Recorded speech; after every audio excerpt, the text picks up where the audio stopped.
வாங்க எல்லாரும் நல்லா ஆத்ம அபிமானி ஆயிடலாம். ஸோ இந்த ஆத்மாவோட ஒரு ட்ராமா பார்ட் நீங்க கேட்க போறீங்க. ஸோ எப்படி இந்த நாலேஜ்லாம் வந்ததே வந்து ஒரு அமேசிங் தான். ஸோ பாபா நம்மள வந்து சூஸ் பண்ணதுக்கு பெரிய ஒரு விஷயம் இருக்கு கண்டிப்பாக அப்படின்றது நாளாக நாளாக தான் புரிஞ்சுது. நம்ம எல்லாருமே ஆர் வெரி ஸ்பெஷல். ஏன்னா நம்மள சூஸ் பண்றது யாரு? அந்த பரமாத்மாவே வந்து நம்மள சூஸ் பண்றாரு. ஸோ நம்ம எல்லாரும் இந்த நாலேஜ்ல யாரெல்லாம் வரீங்களோ everybody are so very special. அப்படிங்கிறது நம்ம ஆழமா உணரணும். அந்த சிஸ்டர் கிட்ட இவ்வளோ 34 இயர்ஸ்ல நீங்க வந்து இந்த ஜேர்னில என்ன பார்த்துருக்கிறீங்க அப்படின்னு அவங்க அதுதான் கேட்குறாங்க. இந்த 34 வருட காலம் பாபா நம்மள நிறைய விஷயங்கள அதாவது நம்ம வெறும் ஞானம் வந்து வெறும் கேட்கறது இல்ல. இந்த ஞானம் வந்து நம்ம பிராக்டிகலா அனுபவம் செய்வது. அது வந்து அதனுடைய ஆர்வம் வந்து ரொம்ப ஆதி காலத்துல ரொம்ப அதிகமா வந்து ஸ்டார்ட் பண்ணும்போதே நேச்சுரலா வந்த ஒரு ஒரு குவாலிட்டியா நினைக்கிறேன். அது ஒரு கிஃப்ட் தான் நினைக்கிறேன். ஸோ நம்ம இந்த நாலேஜ்ல வரும்போதே, எப்படி வந்து நம்ம இந்த கோபம் எனக்கூடிய ஒரு விகாரத்த எப்படி ஜெயிக்கணும்? அது என்னோட வழி தெரியலையே! அப்படியெல்லாம் ரொம்ப யோசிச்சுட்டு தான் வந்தபோது, முதல் நாள் போய் யோகா பண்ணும்போது, நாம அன்னைக்கு 7 டேஸ் கோர்ஸ் முடிச்சு, ராஜயோகத்த சொன்னதுமே, போயிட்டு நேரா வீட்டுக்கு போயிட்டு, மாடியில தனியா மொட்டை மாடியில போயிட்டு தனியா உட்காந்துட்டு, 1 மணி நேரம் எப்படி கோபத்த நானு இப்போ வெல்றேன் அப்படின்னு போய் பரமாத்மா கிட்ட நான் அன்னைக்கு உரையாடுறேன். பரந்தாமத்துல போய் டைரக்ட்டா அன்னைக்கு அவ்வளோ நேரம் யோகா பண்றேன். அது அந்த யோகா வந்து was a life changing experience. அந்த முதல் நாள் நிறைய மாறுதல எனக்கு வந்து அனுபவம் செய்ய வச்சது. அடுத்த நாள் காலையில அமிர்தவளம் அதே மாதிரி நல்லா அந்த ஒரு அமிர்தவளம் பண்ண பின்னாலயும் கொஞ்ச நேரம் அந்த 1/2 மணி நேரம் கிட்டத்தட்ட இத பத்தி நம்ம யோகா பாபா கிட்ட செஞ்சது. அன்னைக்கே ஒரு டெஸ்ட் பேப்பர் வந்தது. அன்னைக்கே அந்த டெஸ்ட் பேப்பர் ஈஸியா பாஸ் ஆயிட்டு, அந்த ஒரு மனதுக்குள்ள அத்தீந்திரிய சுகத்தினுடைய அனுபவம் வந்தது. அதுதான் இந்த டிராவல் ஜர்னில ஸ்டார்ட் எக்ஸ்பீரியன்ஸ். ஸோ யோகா செய்தால் எப்படி நம்மளுடைய விகாரமும் விநாசம் ஆகுது, எப்படி வந்து விகாரமத்தை வெல்லலாம். இது 2மே அந்த அனுபவம் தான் ஸ்டார்ட். அதுல நம்பிக்கை வந்து 100% ஆயிடுச்சு. நாம தேடின வழி இதுதான். நம்ம சரியான இடத்துல வந்துட்டோம். அப்படிங்கிற வந்து மனதுக்குள்ள ஒரு ஆழமான ஒரு சந்தோஷம், ஆழமான நம்பிக்கை உருவாயிடுச்சு. அந்த ஃபவுண்டேஷன் இந்த 34 வருஷமும் அப்படியே கன்டின்யூ ஆயிருக்கு. இத யாராலயுமே வந்து வீழ்த்த முடியல. ஏன்னா, நெறைய டெஸ்ட் பேப்பர் வந்திருக்கு. நெறைய வந்து நமக்கு சூழ்நிலை வரும். அது எல்லாமே நம்மள செக் பண்ணிட்டே தான் இருக்கும். ஸோ, இப்போ ஃபார் எக்ஸாம்பிள் இப்ப நமக்கு எல்லாருக்கும் இந்த வெளி உலகத்துல சொல்லுவோம். ராவணனுடைய அந்த அவருடைய அந்த வச்சிருப்ப அந்த ராவண ஒவ்வொரு வருஷமும் அடி அதிகப்படுத்திட்டே போறாங்க எரிக்கிறதுக்கு நார்த் இந்தியால. அதுக்கு காரணம் என்ன அப்படின்னு பார்த்தா, உலகத்துல துக்கம் அதிகமாகுது. மக்களுக்கு கஷ்டம் அதிகமாகுது. அதனால ராவணனோட ஹைட்டுமே அவங்க அதிகப்படுத்திட்டே போறாங்க. அதனால அவ்வளோ பெருசு பெருசா பண்ணி அவர எரிக்கிறாங்க. ஆனா, அதே மாரி நம்ம இந்த உலகத்துல இவ்வளோ வருஷம் நம்ம இந்த நீண்ட காலம் இருக்கும்போது, இந்த ஞான பிறவியில கூட நமக்கு நெறைய டெஸ்ட் பேப்பர் நமக்கும் வந்து வரும். காரணம் என்னன்னா, 63 ஜென்மத்தினுடைய கணக்கு வழக்கு. அத நம்ம தீர்க்கிறோம். அப்போ என்ன ஆகும்? டெஸ்ட் பேப்பரும் வரத்தான் இருக்கும். ஸோ அது பெருசாயிட்டே போகும். தாரணை பண்ண நம்முடைய அனுபவம் அதிகமாகணும். இல்லையா? டெஸ்ட் பேப்பரே வரலன்னு நம்ம எப்படி இருக்க முடியும்? இப்போ ஃபார் எக்ஸாம்பிள் நம்ம வந்து ஸ்கூல் படிக்க போறோம். இல்லையா? ஸ்கூல்ல இருந்து நம்ம எந்த ஒரு டெஸ்ட்டும் எழுதல. எல்கேஜிலேருந்து ஒரு டெஸ்ட் எழுதல. ஸ்கூல்லலாம் எழுதவே இல்ல. 10த் ஸ்டாண்டர்டும் எழுதவே இல்ல. போர்டு எக்ஸாம் எழுதவே இல்ல. காலேஜ்ல எழுதல. கடைசியில பிஹெச்டி முடிக்கும்போது நீங்க டெஸ்ட் பண்ணுங்க அப்படின்னா, நம்மளால யாராலயும் ஜெயிக்க முடியுமா? முடியாது. கண்டிப்பா முடியாது. எல்லாருமே பயந்துருவாங்க. ஃபெயிலியர் கூட நெறைய பேர் ஆயிடுவாங்க. சின்ன வயசுலேருந்தே டெஸ்ட் பேப்பரு. நம்ம வந்து சின்ன சின்ன டெஸ்ட் எழுதுறது, அசைன்மென்ட் பண்றது, அதுக்கப்புறம் மிட் டெர்ம் டெஸ்ட் எடுக்கிறது, குவார்ட்டர்லி எழுதுறது, ஆனுவல் எக்ஸாம் எழுதுறது, அப்புறம் போர்டு எக்ஸாம் எடுக்கிறது. கடைசியில வந்து நம்ம எங்க நிக்கிறோம்னா, ஃபைனலா நம்ம பிஹெச்டி முடிக்கும்போது, நமக்கு அதெல்லாம் ஈஸியா இருக்கும். டெஸ்ட்னா என்ன? என்னலாம் செய்யணும்? ஒரு பேனா எடுத்துட்டு போணும், பென்சில் எடுத்துட்டு போணும், ரப்பர் எடுத்துட்டு போணும். இது கூட நெறைய தெரியாம இருக்கும். கடைசியில போய் டக்குன்னு பண்ணும்போது. ஸோ நம்மளோட preparation for our final exam will be very nice, very strong. ஃபவுண்டேஷன்லாம் ஸ்ட்ராங் ஆயிடும். அதனால இந்த 34 வருஷம் கூடிய ஜேர்னில நிறைய டெஸ்ட் பேப்பர் வரும்போது, நம்முடைய ஒவ்வொரு அஸ்திவாரத்தையும் அது வந்து நல்லா ஸ்ட்ராங் ஆக்கிக்கிட்டே போச்சு. ஸோ இதனுடைய மாறுதல் என்றது மிக அதிகமான நம்பிக்கைய அதிகப்படுத்திச்சு, சந்தோஷத்த அதிகப்படுத்திச்சு. இதுதான் அனுபவமா இந்த 34 இயர்ஸ் ஜேர்னில இருந்துட்டே இருக்கு. இதுக்கு முக்கியமா நம்ம என்ன அஸ்திவாரம் தேவைப்படுது, இந்த அஸ்திவாரம் ரொம்ப ஸ்ட்ராங் ஆக்குறதுக்கு என்னலாம் தேவைப்படுது அப்படின்னா, அமிர்தவள யோகா பண்றது, ஞானம் கேட்கறது, அப்புறம் நமக்குள்ள தாரணை செய்வது, உணவுல ரொம்ப கரெக்ட்டா இருக்கிறது. அதாவது சாத்விகமான உணவு, பாபாவோட நிலையை சமைச்சு சாப்பிட்ற உணவு, இது 4மே கரெக்டாக இருக்கும்போது தான் இந்த ஜேர்னி வந்து சீராக மேலே போகும். இல்லைன்னா இந்த ஜேர்னியில் பிரச்சனைன்றது நிறைய பேர் பார்க்குறதாக சொல்கிறாங்க. ஸோ திஸ் இஸ் த 34 இயர்ஸோட அந்த ஜேர்னி டைமோட ஒரு சின்ன ஜிஸ்ட்டுன்னு சொல்லலாம். ஸோ இதில் என்ன டெஸ்ட் பேப்பர் ரொம்ப அதிகமாக வரும்னா ஃபெய்த்து, நம்பிக்கை எனக்கூடிய டெஸ்ட் பேப்பர் தான் எப்போவுமே நமக்கு வந்து நிறையா வரும். எவ்ரி இயர் நம்பிக்கை தான் டெஸ்ட் பேப்பர் பெருசாகும். அதுதான் நம்ம ஜெயிக்க வேண்டியிருக்கும். அதுதான் மிக முக்கியமான டெஸ்ட் பேப்பராக இருக்கும். மற்றது எல்லாமே நார்மலாக வரக்கூடிய அந்த சூழ்நிலைக்கு ஏற்ற மாதிரி நம்மளை சரிப்படுத்துறதுக்காகவோ, புரிய வைக்கிறதுக்காகவோ, நம்மளை ஸ்ட்ராங் ஆக்கிறதுக்காகவோ வரும். அவ்வளோதான். மற்றபடி வேற டெஸ்ட் பேப்பர்ஸ் எல்லாம் இருக்கிறது இல்லை. இதுதான் இந்த ஜேர்னியில் நடக்கும். யாருக்கெல்லாம் ஞானத்தில் அனுபவம் ரொம்ப நல்லா இருந்துக்கிட்டே இருக்கோ அவங்க தான் இந்த லாங் ஜேர்னியில் இருக்கிறாங்கன்னு அடுத்த ஒரு புரிதல் வந்தது. எக்ஸ்பீரியன்ஸ் தான் நமக்கு ரொம்ப முக்கியம். என்ன எக்ஸ்பீரியன்ஸு? நமக்குள்ள வர மாறுதல், நமக்குள்ள வரக்கூடிய சந்தோஷம், இதுதான் முக்கியமான எக்ஸ்பீரியன்ஸ். இது ரெண்டுமே தான் வந்து நமக்கு மேலே எடுத்துகிட்டு போயிட்டே இருக்கு இந்த ஜேர்னியில். So these are all the aspects of the spiritual journey இந்த 34 இயர்ஸில். ஸோ இதெல்லாம் தான் நடந்தது. So I hope I have answered all the queries. எல்லாருடைய ஒரு கொஸ்டின்ஸு இப்போ ஆன்சர் பண்ணியிருப்பேன்னு நினைக்கிறேன். ஸோ நம்ம எல்லாரும் நல்லா இன்னும் ஆத்ம அபிமானி ஸ்திதியில் நம்ம எல்லாரும் பறந்து வத்தனத்துக்கு போவோம். அங்கே நாம் இன்னைக்கு இந்த செஷனை பாபாக்கு முன்னாடி அட்டன் பண்ணுவோம். அங்கே எல்லாரும் பறந்து போகலாம். ஆத்மா ஃபரிஷ்தாவாக பறந்து போவோம். வத்தனத்தில் பாப்தாதா நமக்கு முன்னாடி இருக்கிறார். நாம் அங்கே அமருவோம். இன்னைக்கான டாபிக் வந்து நம்ம ஸோ கேட்டபோது அவங்க சொன்னாங்க யோகா பற்றி எடுக்குன்னு. ஸோ நம்ம விக்ரம விநாசத்தை பற்றி, விக்ரமங்கள்லேருந்து வெல்வது எப்படி, விக்ரம ஜீத் அப்படின்னு சொல்லுவோம், விக்ரமங்களை வெல்வது, ஸோ விக்ரமங்களை விநாசம் செய்வது அப்படிங்கிற மாதிரி அந்த டாபிக் இன்னைக்கு நம்ம சூஸ் பண்ணியிருக்கோம். ஸோ அதனால் அது ஸ்டார்ட் பண்ணுறதுக்கு முன்னாடி நம்ம எல்லாரும் விக்ரமங்களெல்லாம் விநாசம் பண்ணணுமா இல்லையா, யாராவது சொல்ல முடியுமா?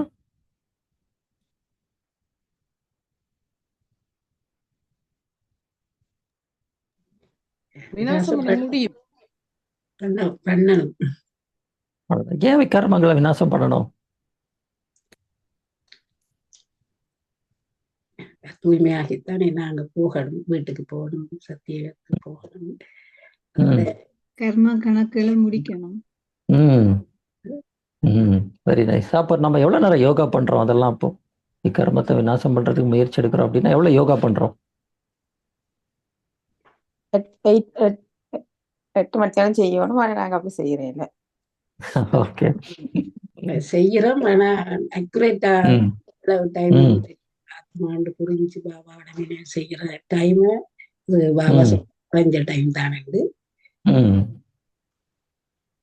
பாபா ஒரு சாக்கார முரளியில 2015 சொல்றாரு, 8 மணி நேரம் எல்லாரும் யோகா செய்ய முயற்சி எடுப்பாங்க. ஆனா காலம், அதாவது நேரம் அருகாமையில் வரும்போது அவங்க 8 மணி நேரம் செய்வாங்க அப்படின்னு சொல்றாரு. ஸோ நேரம் அருகாமை அப்படின்னு என்ன அர்த்தம் அப்படின்னா, எல்லா ஆத்மாக்களுக்குமே ஒரு இந்த உடலை விடக்கூடிய நேரமாக இருக்கலாம், இல்லை உலகத்தினுடைய முடிவு என்றது அருகாமையில் வரக்கூடிய நேரமாக இருக்கலாம். ரெண்டுமே விஷயமா இருக்கும். அது மிக அருகாமையில் வரும்போது ஆட்டோமேட்டிக்காக அவங்க 8 மணி நேரம் யோகா பண்ணுறதுங்கிறது தீவிர முயற்சியாளராக இருக்கும்போது அவங்க அந்த ஸ்டேஜை ரீச் பண்ணுவாங்கன்னு சொல்லியிருக்கிறார் அந்த முரளியில். ஸோ நம்மளுடைய யோகா நிறைய பேர் இப்போ கூட சொன்னீங்கல்ல, ஏன் நமக்கு வந்து சீரான ஒரு யோகா வரமாட்டேங்குது, என்ன காரணம்? இந்த யோகா நம்ம சரியா வராததுக்கு காரணம் என்ன அப்படின்னு பார்த்தா, இந்த பாவ கர்மங்கள் தான் நம்மளை வந்து முக்கியமாக நம்மளை யோகா சரியா பண்ண விடாது. நம்ம பண்ணக்கூடிய பழைய கர்ம கணக்கு நம்மளை இந்த யோகாவில் பரமாத்மா நினைவில் நிலைச்சி நிற்க வைக்க விடாது. ஸோ அந்த பாவ கர்மங்கள் நம்ம எவ்வளோ வச்சிருக்கிறோம், எவ்வளோ வச்சிருக்கோம், எவ்வளோ விகாரம் சேர்த்து வச்சிருக்கோம்னு யாருக்காவது தெரியுமா கணக்கு? கண்டிப்பாக யாருக்குமே அதனுடைய எவ்வளோ கணக்கு இருக்குன்றது எக்ஸாக்டாக யாருக்கும் தெரிய வாய்ப்பே கிடையாது இல்லையா?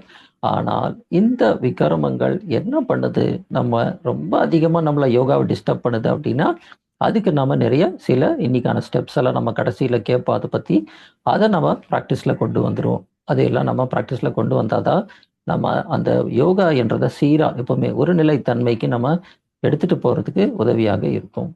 ஸோ இந்த விகர்மம் ஒருவேளை அதனுடைய ஆழத்தை நம்ம புரிஞ்சிக்கலை அப்படின்னா நம்ம முதல்ல அதை உணரணும்.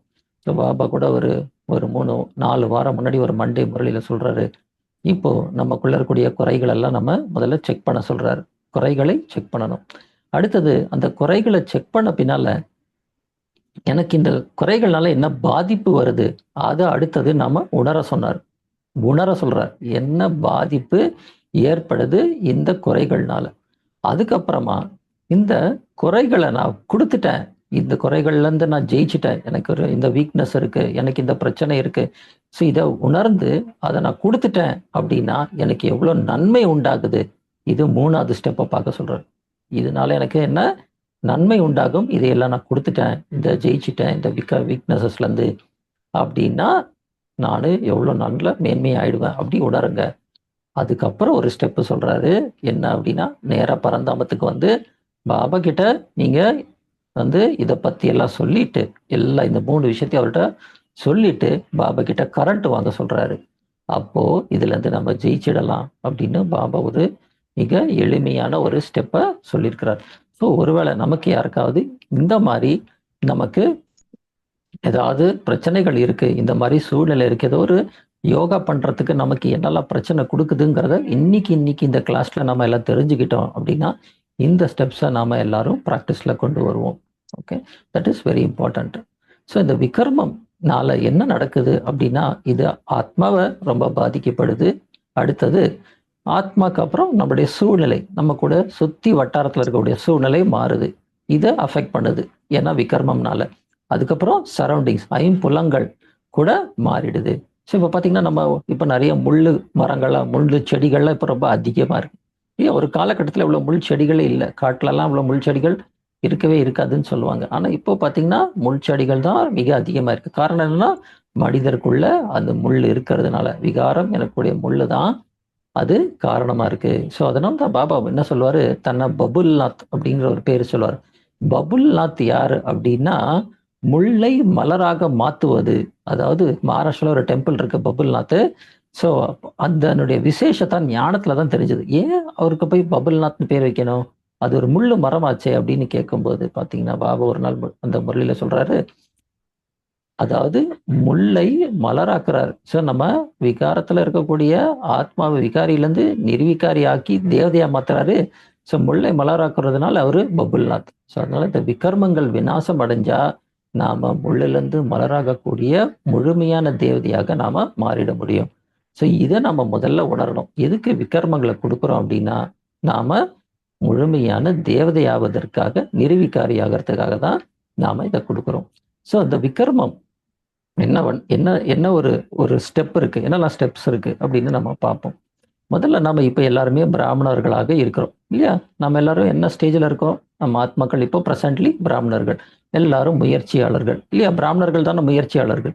ஸோ நம்ம ஃபர்ஸ்ட் ஸ்டேஜ் இந்த பிராமணன் வந்து என்ன ஆகுறான்? ஃபர்ஸ்ட் ஸ்டேஜில் முதல்ல அவன் விகர்மத்தை வெல்லணும் அவனோட ஃபர்ஸ்ட் ஸ்டேஜில். ஏன்னா பிராமணன் என்ன ஆகுறது? சம்பூரண் தேவதா ஆகுது. இந்த ஆத்மா பிராமணன்லேருந்து முழுமையான தேவதையாகணும். ஸோ அதுக்கு 5 ஸ்டேஜ் இருக்கு. 5 ஸ்டேஜஸ்ல ஃபர்ஸ்ட் ஸ்டேஜ் விகர்மா ஜீத். விகர்மங்களை வெல்லுவது தான் முதல் ஸ்டேஜ் நமக்கு. ஸோ நம்ம இந்த விகர்மங்களை வெல்லுவதற்கு நம்ம என்ன பண்ணோம் அப்படின்னா சாந்தி தாமத்துல, அதாவது மூலவத்தனத்துல போயிட்டு நம்ம ஆத்மாவா நாம பரமாத்மா கிட்ட சக்திகளை வாங்குவது தான் மிக முக்கியமான ஒரு விஷயம். அங்கதான் நம்மளுடைய விகர்மங்களை அங்கதான் நாம எரிக்கிறோம். நாம ஒருவேளை அங்க போகாம நாம சூக்ஷ்ம உலகத்துல இருக்கிறோம் அப்படின்னா அங்க என்ன இருக்கு? அங்க பாபா கிட்ட நம்ம உரையாடல் என்றது செய்வோம். அதாவது ஞானமா இருக்கலாம், இல்ல அங்க வந்து நம்ம ஒரு சேவையாக இருக்கலாம், இல்லை நம்மளுடைய சில ஒருவேளை வழி கிடைக்கணும் அப்படிங்கிறதுனால சில விஷயத்துக்கு அங்க போய் உரையாடலாம். ஸோ மூலவத்திரத்துல வெறுமே அங்க உரையாடல் என்றதெல்லாம் நடக்கும்.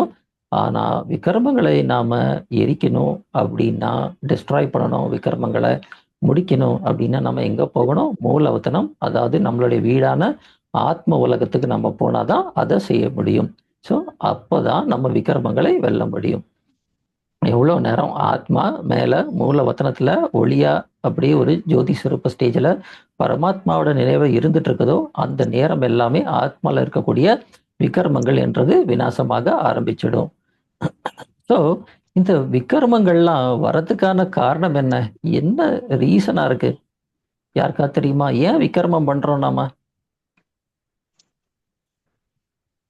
எதுக்காக நம்ம எல்லாரும் விகர்மங்கள்ல பண்றோம் தெரியுமா? சரீர உணர்வில் இருக்கிறார்.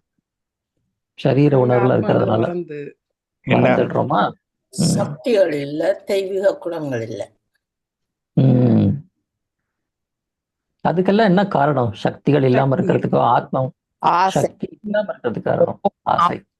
ஆண்டதை மறந்ததால நாங்க சரீரம் வேறு தூய்மை இல்ல. தூய்மை இல்ல.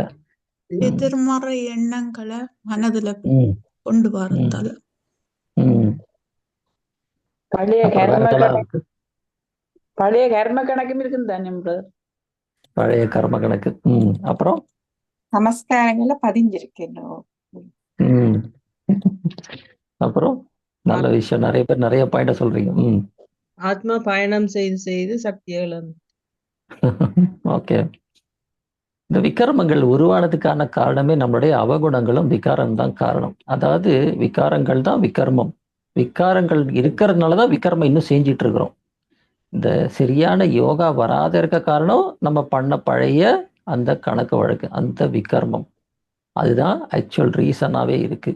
ஸோ என்ன பிரைமரி ரீசன்? நமக்குள்ள இருக்கக்கூடிய அவகுணங்களும் விகாரம் தான் பிரைமரி ரீசன். முக்கியமான காரணம் என்ன அப்படின்னு பார்த்தா அவகுணமாக தான் இருக்கு. அது வெவ்வேறு அவகுணமா இருக்கலாம். விகர்ம நீங்க விகர்மம்ன்றது பாவத்தை தான் சொல்றீங்க. என்ன விகர்மம்னா பாவம் தானே? விகர்மம் என்றது பாவம், தவறுதலான கர்மா. தவறுதலான கர்மா பேரு விகர்மம். செய்த எல்லாம் செய்ததும் செய்யாம ஓகே.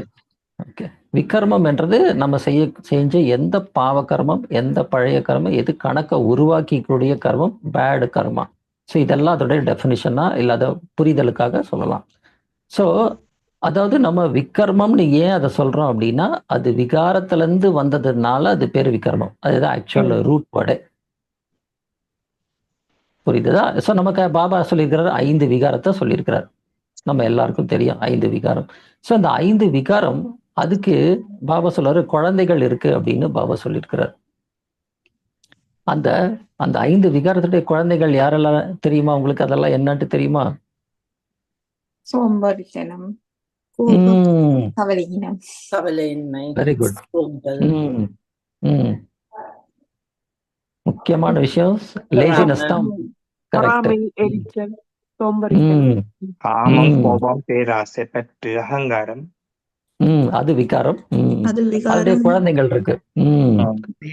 காம விகாரத்துடையக்கு முக்கியமா நம்ம 2 குழந்தை இருக்குன்னு சொல்லுவோம். அது வந்து சோம்பேறித்தனம், லேசினஸ், கேர்லெஸ்னஸ், அலட்சியம். கேர்லெஸ்னஸ். காம விகாரத்துக்கு 2 முக்கியமான குழந்தை அதுதான். அது இருக்குன்னாவே நம்ம புரிஞ்சுக்கணும் அந்த விகாரம் இன்னும் ஃபுல்லா போகலன்னு அர்த்தம். சோம்பேறித்தனம் இருக்கு அப்படின்னா மற்றும் அலட்சியம் இருக்கு அப்படின்னாவே காம விகாரம் இருக்குன்றது அதனுடைய அம்சம் கொஞ்சம் இருக்குன்னு அர்த்தம். முழுமையா போகலன்னு இன்னும் கொஞ்சம் இருந்துட்டு இருக்குது அப்படின்னு புரிஞ்சுக்கலாம். ஒருவேளை கோபம் இருக்கு அப்படின்னு பார்த்தா அதுல 2 முக்கியமான குழந்தைகள் இருக்கும். அது என்னவா இருக்கும் அப்படின்னா இங்கிலீஷ்ல சினிசிசம், அதாவது மற்றவர்களுடைய தவறுகளை பார்ப்பது, மற்றவர்களுடைய குறைகளை பார்ப்பது. அது கோபத்தினுடைய ஒரு முக்கியமான ஒரு குழந்தை. அதுக்கு 2வது ஒரு குழந்தை இருக்கு ரிவெஞ்ச், அதாவது மற்றவர்களை நம்ம ஹாஸ்டிலிட்டி, அதாவது நம்ம வந்து யாராவது தவறு பண்ணிட்டாங்கன்னா நமக்கு துக்கம் கொடுத்துட்டாங்கன்னா மறுபடியும் அவங்களுக்கு துக்கம் கொடுப்பது. இது கோபத்தினுடைய ஒரு குழந்தையாக சொல்லப்படுறது. அடுத்தது நம்ம லோபம்னு சொல்லுவோம். அது என்ன அப்படின்னா மற்றவர்களை, அதுக்கு 2 முக்கியமான குழந்தை என்ன அப்படின்னா சந்தேகப்படுவது, மற்றவர்களை சந்தேகப்படுவது. இல்லைன்னா மற்றவர்களை இவங்க இப்படி இருப்பாங்க அப்படி இருப்பாங்க இவங்களே கெஸ் பண்றது. அவங்களே தன்னோட புத்தியில அந்தந்த ஆத்மாக்கு அந்த புத்தியில ஒரு கோஷன்ட், அதாவது அவகுண விகார நற்குணங்கள் எல்லாமே மிக்ஸா இருக்கும்போது அவங்க இந்த மாதிரி அனுமானம் பண்ணுவாங்க. இவங்க அப்படி இருக்கலாம், இப்படி இருக்கலாம், இப்படி இருக்கிறாங்க, அப்படி இருக்கிறாங்கன்னு நினைக்கலாம்.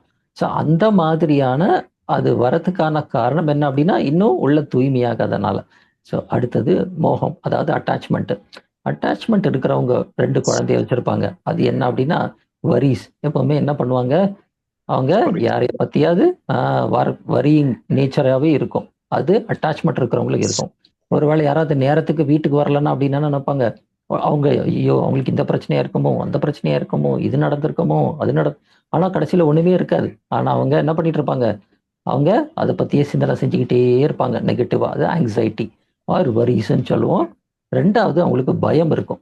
ஸோ அட்டாச்மெண்ட் இருக்கிறவங்களுக்கு இது 2 குழந்தை கண்டிப்பா இருக்கும். பயம் இருக்கும் மற்றும் வரிஸ். இது 2மே அவங்களுக்கு இந்த ஃபியர் அண்ட் வரிஸ் வந்து இருந்தது அப்படின்னா நம்ம இன்னும் மோகத்தை முழுமையா வெல்லலன்னு அர்த்தம். அப்புறம் கடைசியா அகங்காரம். அகங்காரம் இருக்கிறவங்களுக்கு அவங்களுக்குமே 2 குழந்தைகள் இருக்கும். அது என்ன குழந்தை அப்படின்னா எப்பவுமே ஸ்ட்ரெஸ்ஃபுல்லா இருப்பாங்க, பதட்டமாக இருப்பாங்க, எப்பவுமே பரபரன்ட்டு ஒரு மாதிரி டென்ஷனா இருப்பாங்க. அடுத்தது அவங்களுக்கு மற்றவர்களை அதாவது அதாவது எனக்கு பேர் புகழ் வேணும், என்னை எல்லாரும் ரெக்கக்னைஸ் பண்ணணும், என்னை எல்லாரும் அப்ரிஷியேட் பண்ணணும்.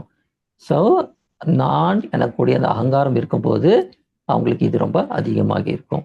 ஸோ இதெல்லாம் தான் நம்ம இதெல்லாம் இருக்கான்னு நமக்குள்ள முதல்ல இதை செக் பண்ணிப்போம். ஸோ அதெல்லாம் நம்ம ஃபர்ஸ்ட் சொல்லி கொடுத்த ஸ்டெப்பில் என்ன செக் பண்ணணும் அப்படின்னா இதையெல்லாம் என்கிட்ட இருக்குதா அப்படின்னு நாம செக் பண்ணிக்கணும். செக் பண்ணிட்டு இதனால எனக்கு என்ன பிரச்சனை என்றது உருவாகுது, இதனால சரியா யோகா பண்ண முடியல, இதனால எனக்கு சரியான மாறுதல் ஏற்படுறதில்ல, இதையெல்லாம் நாம ஆழமாக சிந்திச்சு அதுக்கான எல்லாமே எழுதிட்டு இதை நான் கொடுத்துட்டா எனக்கு என்ன நன்மை கிடைக்கும் அப்படிங்கிறதையும் ஆழமாக உணர்ந்த பின்னால பரமாத்மா கிட்ட போயிட்டு நம்ம இதையெல்லாம் ப்ரெசென்ட் பண்ணுவோம். ஸோ அதனால இது எல்லாம் இருக்கான்றதை நம்ம பார்ப்போம். ஓகே. ஸோ இதெல்லாம் எவ்வளோ ஜென்மமா வருது? ஒரு 63 ஜென்மமா கொஞ்சம் கொஞ்சமா அக்யூமுலேட் ஆயிடுச்சு. ஆனா இருக்கிறதுலயே பழசு எது அப்படின்னு ஒரு தடவை பாபா சொல்லியிருக்கிறாரு. நமக்கு லேசினஸ், இந்த சோம்பேறித்தனம் தான் முதல்ல நமக்கு ஆக்சுவலா வரக்கூடிய ஒரு முக்கியமான அவகுணமாக இருக்கு. அதாவது காம விகாரத்தோட தான் அது அதனுடைய குழந்தை தான் அது. அப்புறம் கேர்லெஸ்னஸ், இதுதான் முதல்ல வருதுன்னு சொல்றாரு. அதனால தான் பாபா என்ன சொல்றாரு, இந்த லேசினஸ் கேர்லெஸ்னஸ்ஸே 6வது விகாரம்னே சொல்லுவார். அதனால தான் அவரு, ஏன்னா அது நீண்ட காலம் அது நம்ம கூட வர்றது.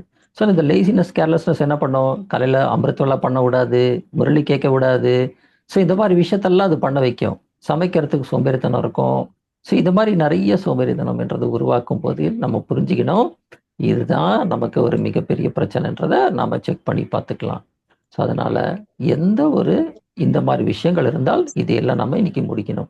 ஸோ அந்த விகாரம் என்றது அதனுடைய அவகுணம், அதனுடைய பிரான்ச். விகாரத்தின் வந்து மெயின், அதுக்கு கீழே வரக்கூடிய அவகுணம் இருக்கு. அவகுணங்கள்ல இந்த மாதிரியான வெவ்வேறு அவகுணங்கள்.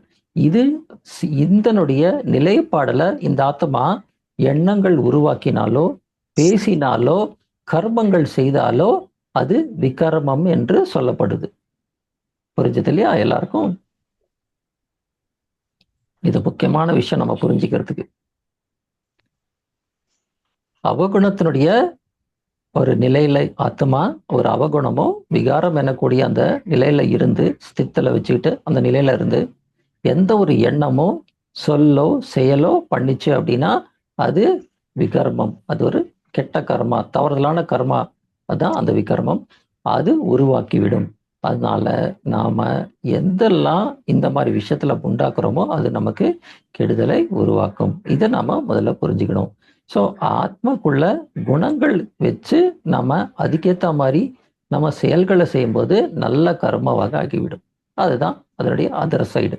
இதுதான் நம்ம ஆக்சுவலா செய்யணும். பாபா என்ன சொல்றாரு, சோல் கான்சியஸா இருந்து சேவை பண்ணுங்க, ஆத்ம நிலையில இருந்து சேவை செய்யுங்கள் அப்படின்னு சொல்றாரு. ஆத்ம நிலையில இருந்து மற்றவர்களை நீங்க ஆத்மாவா பாருங்க. அவங்க எல்லாம் நம்மளுடைய பிரதர்ஸ், எல்லாரும் நம்ம யாரு, எல்லாரும் பிரதர்ஸ். இப்படி பாருங்க, நமக்குள்ள இருக்கிறது ஒரே ரிலேஷன்ஷிப் தான், ஆத்மா பிரதர்ஸ் அண்ட் பிரதர்ஸ். இப்படி பாருங்க. சார் நேத்திக்கான முரளியில கூட அவர் வந்து சொல்லியிருக்கிறார். ஏன் அப்படின்னா இந்த நிலையில பண்ணும்போது நமக்கு எந்த ஒரு விகரம் என்றது உருவாகாது. அவ்வளவுதான் சிம்பிள் விஷயம். ஸோ இப்போ ஒருவேளை நம்ம யோகா நீண்ட நாளா நம்ம இந்த நாளத்துல இருக்கிறோம், நிறைய நாள் வந்து போயிட்டு இருக்கிறோம், நிறைய யோகா பண்ணிட்டு இருக்கிறோம். ஆனாலும் எனக்குள்ள ஏன் மாறுதல் என்றது ஏன் ஏற்பட மாட்டேங்குது அப்படின்னு நிறைய பேர் கேள்வி கேட்குறாங்க. எனக்குள்ள பெரிய சேஞ்ச் நான் வந்து அனுபவம் பண்ணல, எனக்குள்ள பெரிய ஒரு அனுபவம் ஆகலை ஏன் அப்படின்னு கேட்குறாங்க.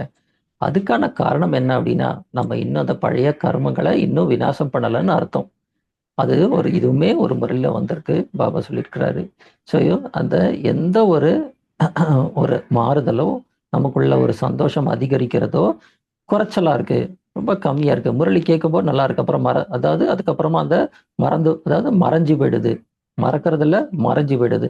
அதுக்கப்புறம் நாம துக்கத்துல வந்துடுறோம், இல்ல கஷ்டமா இருக்கு, இல்ல பிரச்சனையாவே இருக்கு அப்படின்னா நம்ம கிளியரா புரிஞ்சுக்கலாம். நம்ம இன்னும் விகர்மங்களை இன்னும் நிறைய விநாசம் என்றது பண்ணவே இல்லைன்னு நம்ம புரிஞ்சுக்கலாம். ஸோ இதனால இது முக்கியமா நாம தெரிஞ்சுக்க வேண்டிய ஒரு விஷயமாகும். ஸோ நம்ம தெரிஞ்சுக்கலாமா, எவ்வளோ விக்ரம அப்போ நான் இவ்வளோ வருஷமா எரிச்சிட்டேன் அப்படின்னு நமக்கு எல்லாருக்கும் ஒரு கேள்வி கேட்கலாம் இல்லையா? இப்போ நான் இவ்வளோ வருஷமா இருந்திருக்கேன், அப்போ நான் எவ்வளோ முடிச்சிருப்பேன் அப்படின்னு யாருக்காவது தெரியுமா? ஆனால் இதுக்கு புரிஞ்சுக்கிறதுக்கோ தெரிஞ்சுக்கிறதுக்கோ ஒரு வழி இருக்கு.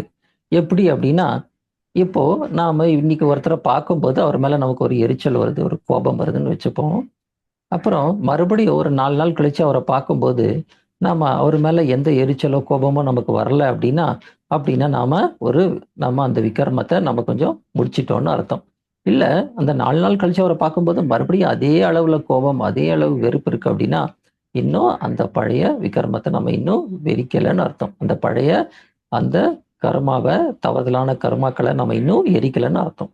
ஸோ இதுதான் பாட்டம் லைன். ஸோ நம்ம எந்த ஒரு சூழ்நிலையிலையும் நாம யார் மேலேயும் அட்டாச் ஆகல. இப்போ யாரையோ பார்க்கும்போது உடலை நம்ம மறுபடியும் பார்க்குறோம் அப்படின்னா உடலே தான் நமக்கு தெரிய வருது. ஆத்மாவை அவ்வளவா பார்க்க முடியல. எவ்வளோ முயற்சி எடுத்தாலும் ஆத்மா அனுபவம் நம்மளையும் பார்க்க முடியல, மற்றவர்களையும் பார்க்க முடியல அப்படின்னா நம்ம இன்னும் அதிகமா இன்னும் யோகா பண்ணி விகர்மங்களை விநாசம் என்றது செய்ய வேண்டியது இருக்கும். ஏன்னா அது கம்மியா இருக்கும்போது தான் இந்த அனுபவம் அப்படி இருந்துட்டு இருக்கும். ஸோ இதுக்கான காரணம் என்ன? ஃபண்டமெண்டலா இதுக்காக நம்ம இப்படி இருந்துட்டு இருக்கிறது, இந்த ஞான வாழ்க்கையில வந்தும் கூட ஏன் இந்த மாறுதல் வரல அப்படின்னா நம்ம உள்ள செக் பண்ணி பார்க்க வேண்டியது அடுத்த விஷயம். ஒரு நாளைக்கு எவ்வளோ வேஸ்ட் தாட்ஸ் நம்ம கொடுத்துட்டு இருக்கிறோம். ஒரு நாள்ல எவ்வளோ வீணான எண்ணங்களை கொடுத்துட்டு இருக்கோம், வீணான வார்த்தைகளை கொடுத்துட்டு இருக்கிறோம், வீணான செயல்களை செஞ்சுட்டு இருக்கிறோம்னு பார்க்கணும். அதாவது இது இதெல்லாம் எங்கேருந்து கனெக்ட் ஆயிருக்குது? அவகுணம், விகாரம் சம்பந்தப்பட்ட விஷயங்கள். ஸோ நான் உட்காந்து யாரை பற்றியோ நினைக்கிறேன், ஏதோ உடலை நினைக்கிறேன், ஆங்ஸைட்டி இல்லையா? இப்போ இந்த காலத்தில் எல்லாருமே நாங்கள் ஒரு புதுசாக ஒரு சைக்காலஜியில் ஒரு வேர்டை யூஸ் பண்ணுவோம், அதாவது வரியிங் நேச்சர். அதாவது எப்போவுமே மற்றவங்கள பற்றி அவங்க வரிஸ் பண்ணிகிட்டே இருப்பாங்க. எப்போ பார்த்தாலும் அவங்க சிந்தனை செஞ்சுட்டே இருப்பாங்க. ஐயோ இப்படி ஆயிருமா அப்படி ஆயிருமா, அந்த ஆங்ஸைட்டி இருந்துக்கிட்டே இருக்கும், பயம் இருந்துக்கிட்டே இருக்கும். இது ஒரு நாள் முழுக்க ஏதாவது ஒரு தேவையில்லாத சிந்தனையிலேயே அவங்க இருந்துக்கிட்டே இருக்காங்க. அதுக்கான காரணம் அந்த நம்ம சொன்ன மாதிரி அட்டாச்மெண்ட்டாக இருக்கும்போது இது வரும். ஸோ இது நம்ம முதல்ல செக் பண்ணுறது, வேஸ்ட் தாட்ஸ் எவ்வளோ இருக்குது, தேவையில்லாத வார்த்தைகளால் நம்ம யார்ட்டையா பேசுகிறோமா, தேவையில்லாத ஆக்ஷன்ஸ், தேவையில்லாத காரியங்களை செய்கிறோமா. இப்போ நம்ம எல்லார்ட்டும் ஒரு கேள்வி கேட்போம். நீங்கள் ஒரு நாள் முழுக்க இவ்வளோ வேஸ்ட் தாட்ஸு கொடுக்குறீங்க, அதாவது ஒரு 1/2 மணி நேரம் நீங்கள் வேஸ்ட் தாட்ஸ் கொடுத்துட்டீங்க அப்படின்னா உங்களுடைய பேங்க் அக்கௌண்ட்லேருந்து 1 கோடி ரூபா போயிடும் அப்படின்னு சொன்னால் நீங்கள் என்ன செய்வீங்க?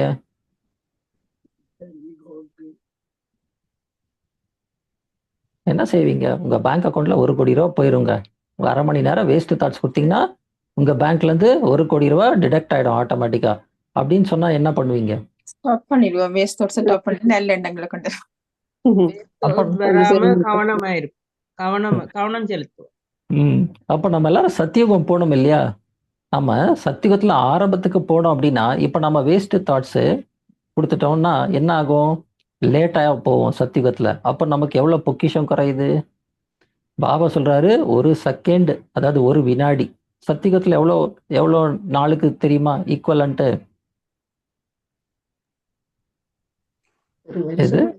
சில முறையில் 1 வருஷம் என்று. Correct exactly. அவ்யக்த முறையிலே சொல்லியிருக்காரு, ரீசெண்டாக கூட சொன்னார். ஸோ நீங்கள் 1 செகண்ட் இங்கே நீங்கள் ஒரு வேஸ்ட் தாட்டை கொடுத்துட்டீங்க. அப்போ உங்களுக்கு அங்கே எவ்வளோ வேஸ்ட் ஆகுது? 1 இயர் வேஸ்ட் ஆகும். 1 செகண்ட் இங்கே கொடுத்தா அங்கே 1 இயர் வேஸ்ட் ஆகுது. அப்போ உங்களோட பொக்கிஷம் எவ்வளோ போகுது? ஆத்மால பொக்கிஷம். ஆத்மால பொக்கிஷம் என்னது? ஞான பொக்கிஷம் இருக்கு, சக்திகள் இருக்கு, குணங்கள் இருக்கு, இதெல்லாம் இன்வால்யூபிள் பொக்கிஷங்கள். அப்போ அது எவ்வளோ போகுது அந்த 1 செகண்ட்னால?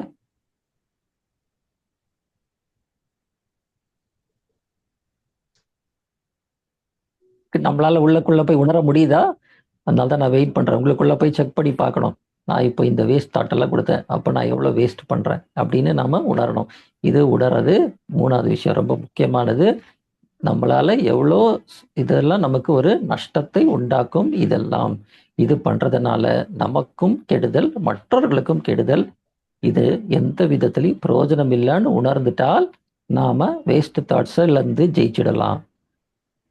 இல்லையா? ஆத்மால முக்கியமா 2 தான் இருக்கு. யோகா பண்றது, உணர வேண்டியது ரியலைசேஷன். ரியலைசேஷன் தான் உணர்தல். மெஹசூஸ் தக்கி சக்தி, ஹிந்தியில இது பேரு மெஹசூஸ் தக்கி சக்தி. நாம நம்ம இந்த ஞான வாழ்க்கையில மேல போகிறதுக்கோ கீழே இருக்கிறதுக்கோ இந்த உணர்தல் சக்தி தான் எல்லாத்துக்குமே காரணமா இருக்கும். இதுதான் இருக்கிறதுலே முக்கியம். நம்ம சொல்லுவோம் பவித்திரதா சொல்லுவோம், அமைதி சொல்லுவோம், இதெல்லாம் இருக்கும். ஆனால் அதனுடைய அஸ்திவாரம் எங்க நிக்குதுன்னா இதுதான். உணர்ந்தால் மட்டும்தான் நம்ம முயற்சியே ஆரம்பிக்கும். தாரணாவே எங்கேருந்து ஆரம்பிக்குது? உணர்ந்தால்தான் தாரணா. உணரலைன்னா தாரணையே பண்ண முடியாது. தாரணை பண்ணலன்னா சத்தியகத்திக்கே போக முடியாது. குணங்களை தாரணை பண்ணல, குவாலிஃபிகேஷனே நமக்கு கிடைக்காது. இங்க நம்ம 16 கலைகளை எடுத்துட்டு வரணும் இல்லையா? நம்ம 36 குணங்களும் தாரணை பண்ணியிருக்கணும். அப்பதான் நம்ம சத்தியகத்துக்கு எலிஜிபிள். டே 1-1க்கு நம்ம போனோம், 1-1-1ல போனோம். 9 லட்சத்துல போனோம்னா கூட இவ்வளவு குணங்கள் தாரணை ஆனா மட்டும்தான் நம்ம அங்க போய் நிக்கிறதுக்கு எலிஜிபிலிட்டியே இருக்கு. ஒருவேளை நான் அவ்வளோ தாரணை பண்ணல, அவ்வளோ உணரல, அவ்வளோ சக்திகள் நம்ம கொண்டு வரல, அப்போ அவ்வளோ கலைகள் எடுத்துட்டு வரல. 14 கலைகள்னா 2 கலை குறைஞ்சா கூட திரேதா யுகத்துக்கு தான் போக முடியும். ஆமாவா இல்லையா?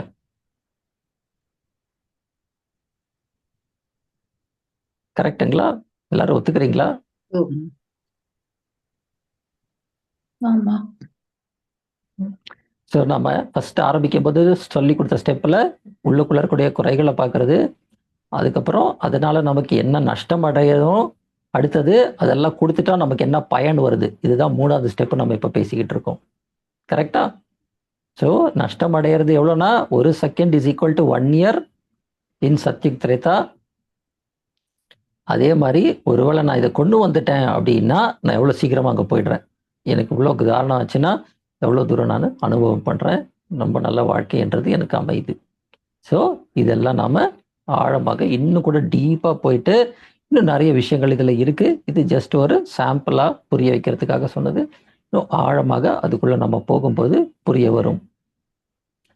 ஸோ நம்ம விக்கர்மங்களை இந்த மாதிரியெல்லாம் நம்ம பாபா கிட்ட சொல்லி நாம் ஜெயிச்சிட்டோம் அப்படின்னா இது எல்லாம் பாபா கிட்ட கொடுக்குறேன். விக்கர்மங்கள் எனக்கு எப்படி இருக்குது, இந்த மாதிரியெல்லாம் நான் விநாசம் பண்ண வந்திருக்கிறேன் பாபா, இதனால் எனக்கு இந்த மாதிரி குறை இருக்குது, இந்த குறையில் இந்த பிரச்சனை இருக்குது, இதனால் எனக்கு இவ்வளோ நஷ்டம் அடையுது, இதுலேருந்து இது கொடுத்துட்டா எனக்கு இவ்வளோ நன்மை நடக்குது, அதனால் நான் இன்னைக்கு கொடுக்க வந்திருக்கேன்னு சொல்லி இப்போ அவர்கிட்ட யோகா பண்ணி சக்தியை வாங்கி நான் இன்னிலேருந்து இந்த குறையிலேருந்து நான் ஜெயிச்சிடுறேன். நான் மாஸ்டர் சர்வசக்திவான் ஆகிறேன். சர்வசக்திவான்ட்டு எல்லா சக்திகளையும் வாங்கி மாஸ்டர் சர்வசக்திவான் ஆகி இந்த குறையிலேருந்து நான் இன்னிலேருந்து ஜெயிக்க ஆரம்பித்து நானும் முழுமையாக ஜெயிச்சுடுவேன். சீக்கிரத்தில் நான் எல்லாத்துலேயும் ஜெயிச்சுடுறேன் அப்படின்னு சொல்லி சக்திகளை கொடுத்து டெய்லி அதுக்கு நம்ம யோகா பண்ணும்போது இதுலேருந்து நம்ம ஜெயிப்போம். ஸோ அதுக்கு நம்ம ரொம்ப யதார்த்தமாக பாபாவை நினைவு செய்யணும். யோகா என்றது எப்போ ரொம்ப ஸ்ட்ராங்காக இருக்கும், எப்போ நல்லா வந்து இப்போ நம்ம ஒரு சுவிட்சை ஆன் பண்ணுறோம், போயிட்டு லைட்டை சுவிட்ச் ஆன் பண்ணுறோம். லைட் சுவிட்ச் ஆன் பண்ணதுமே லைட் எரியிடுமா இல்லையா? லைட்டை சுவிட்ச் ஆன் பண்ணிட்டு 10-15 நிமிஷம் கழிச்சு தான் லைட் எரிஞ்சா நம்ம என்ன சொல்லுவோம்? நமக்கு போட்ட செகண்ட்ல லைட் எரியணும். கரெக்ட் இல்லையா? அதே மாதிரி தான் யோகா கூட அந்த அளவுக்கு பவர்ஃபுல்லாக இருக்கணும். புத்தி அப்படிலோ கரெக்டாக கனெக்ட் ஆகணும். அதுக்கு யதார்த்தமான யோகான்னு பாபா சொல்லுவார். யதார்த்த ரீதிசே யோக் கரும். அதாவது அக்யூரேட், ரொம்ப யதார்த்தம்னா ப்ராக்டிக்கல், வெரி ப்ராக்டிக்கல், ரொம்ப அக்யூரேட்டாக பாபாவை நினைவு செய்யணும். அதுக்கு என்ன வழி அப்படின்னு பாபா சொல்றாரு. ஃபர்ஸ்ட் ஸ்டெப்பு தீரஜ் அப்படின்னு. தீரஜ்னா பேஷன்ஸ். அதாவது ரொம்ப ஹரியாக நம்ம உட்காந்துட்டு நம்ம டக்கு டக்கு டக்குன்னு முடிக்கிறது அப்படிங்கிறது கிடையாது. ரொம்ப நீங்கள் அமைதியாக, அமைதி நிலை, பேஷன்ஸு. அதாவது பீஸ் வேற, பேஷன்ஸ் வேற. ஸோ பேஷண்ட் அதாவது ரொம்ப நீங்கள் ஹரியெல்லாம் பண்ணாமல் அமைதியாக நாம அதெல்லாம் உணர்ந்துட்டு பாபா கிட்ட போயிட்டு பாபா கிட்ட கொஞ்ச நேரம் நல்லா நீங்கள் அமைதியாக உட்காருங்க. பாபா கிட்ட போயிட்டு ஸ்டெபிளைஸ் பண்ணிக்கோங்க. ஆத்மாவை நல்லா ஸ்டெபிளைஸ் பண்ணிக்கோங்க. புத்தியை நல்லா பவர்ஃபுல்லாக கனெக்ட் பண்ணிட்டு அப்புறமா 2வது ஸ்டெப் என்னன்னா கம்பீரமாக இருப்பது, தைரியமாக இருப்பது. அது ரொம்ப 2வது ஸ்டேஜ். ஆத்மாவில் கம்பீரத்தை வரும், தைரியம் வரும். அதாவது நாம் இதுல இருந்தெல்லாம் ஜெயிச்சு முடிச்சிருவோம், நாம் இனிமேல் நல்லா சீக்கிரமாக இதுலேருந்து நம்ம வெளியில வந்துருவோன்ற அந்த கம்பீரதா ஸ்டேஜுக்கு வருவோம். 3வது ஸ்டேஜ் என்னன்னா புரிதல், ஆழமான புரிதல். என்ன புரிதல்னா ஆத்மாவை பற்றி பரமாத்மா பத்தி கூட அந்த புரிதல் இன்னும் அதிகமாக ஆரம்பிக்கும். எப்போ நம்ம இந்த உலகத்துல இருக்கக்கூடிய ஆத்மாக்கள் உடல் மேல இருக்கக்கூடிய அட்டாச்மெண்ட்டும் விட தான் பரமாத்மாவையே நம்ம நல்லாவே நாம புரிந்திக்க முடியும். ஆத்மாவே அப்பதான் புரிஞ்சிக்க முடியும் நல்லா. ஆத்மான வெறும் நம்ம ஒளியா நினைக்கிறோம். அதான் ஆத்மா சாதாரண ஒளியெல்லாம் இல்லை. ஆத்மாக்குள்ள அவ்வளோ சக்தி நிறைஞ்சிருக்கு. ஆத்மான்றது அவ்வளோ பவர்ஃபுல். அதை நம்ம யதார்த்தமா புரிஞ்சிக்கல. ஆத்மானா ஜஸ்ட் சிம்பிள் ஒரு பாயிண்ட் ஆஃப் லைட் மட்டும் இல்லை, ஒரு ஜோதி ஸ்வரூப் மட்டும் கிடையாது. இது வந்து அவ்வளோ பவர்ஃபுல். இது பவர்ஃபுல் தான் ஈவன் நியூக்ளியர் வெப்பன் இல்லையா? வெளியில இருக்க வச்சிருக்கிறாங்க ஒரு ஒரு கரண்ட். இப்போ நமக்கு இங்கே கல்பாக்கம்ல இருக்கு வரத்துக்கு. ஸோ யுரேனியம் வந்து இவ்வளோ கிராம்ஸ் வைப்பாங்க.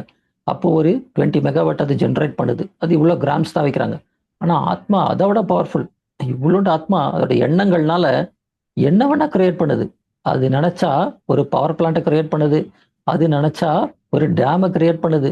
அப்போ இந்த ஆத்மா இஸ் கிரியேட்டர் ஆஃப் சச்.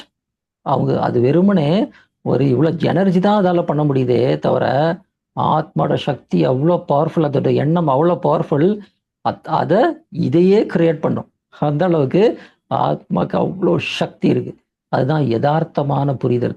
இந்த உடல்ல இருந்து நம்ம எவ்வளோக்கு எவ்வளோ டிட்டாச் ஆயிட்டு நான் ஆத்மான்ற அந்த உணர்வுல வரும்போது அதுக்கு தன்னோட சக்திகளை அது உணர ஆரம்பிக்கும். தன்னோட எண்ணங்கள் எவ்வளோ சக்திசாலி அப்படின்னு உணரும் போது ரொம்ப ஜாகிரதையா இருக்கும் தான் கொடுக்கக்கூடிய எண்ணங்களை. அதுல இருந்து வரக்கூடிய எண்ணங்களை அது ரொம்ப நல்லா யூஸ் பண்ணும். அந்த எண்ணம் என்றது பிராக்டிக்கலாக நடக்கும். இதுதான் முக்கியமான புரிதல் இருக்கும். இப்போ பரமாத்மா என்றவர் எப்படி இருக்கிறாரு? அவருக்குள்ள எவ்வளோ சக்திகள் இருக்கு.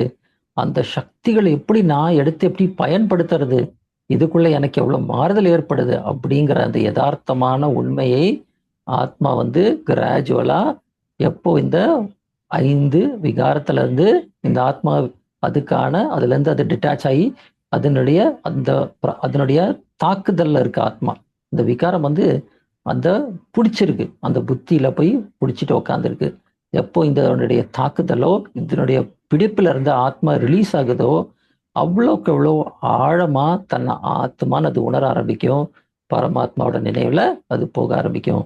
ஸோ இதுதான் நாம விக்ரம விநாசம் பண்ணி வரக்கூடிய ஸ்டேஜ், விக்ரமா ஜீத் ஸ்டேஜ். இதுதான் விக்ரமா ஜீத்தா இருக்கிறவங்க இந்த ஞானத்தை மற்றும் ஆத்மா பரமாத்மாவை யதார்த்தமாக உண்மையாக அது புரிந்துப்பாங்க.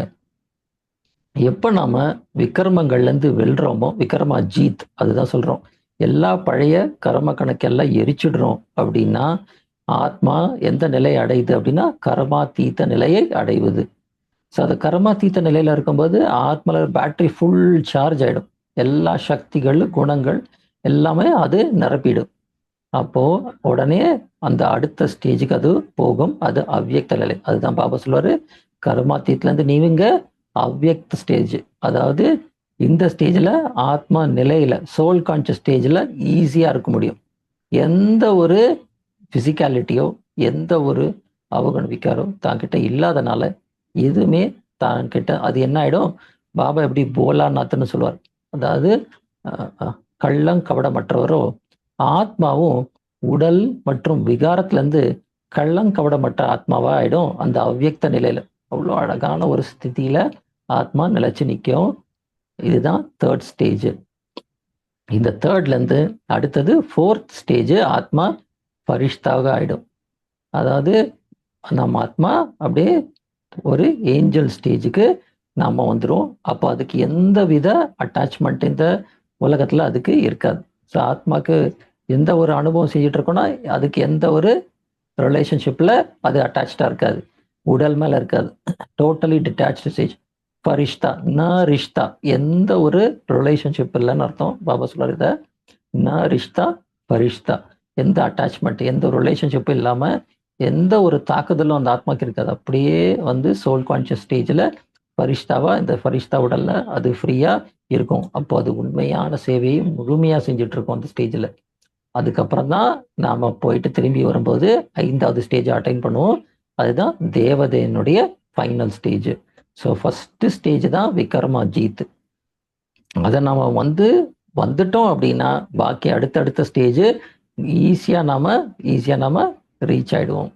அதனால இதுக்கு நம்ம சில முக்கியமான சில டிசிப்ளின் எல்லாம் நம்ம ஃபாலோ பண்ணணும். இதுக்கு இந்த பாவ கர்மத்துல இருந்துலாம் நம்ம ஜெயிக்கிறதுக்கு சில ஈஸி ஸ்டெப்ஸ் எல்லாம் இருக்குது, அதை நாம் ஃபாலோ பண்ணலாம்.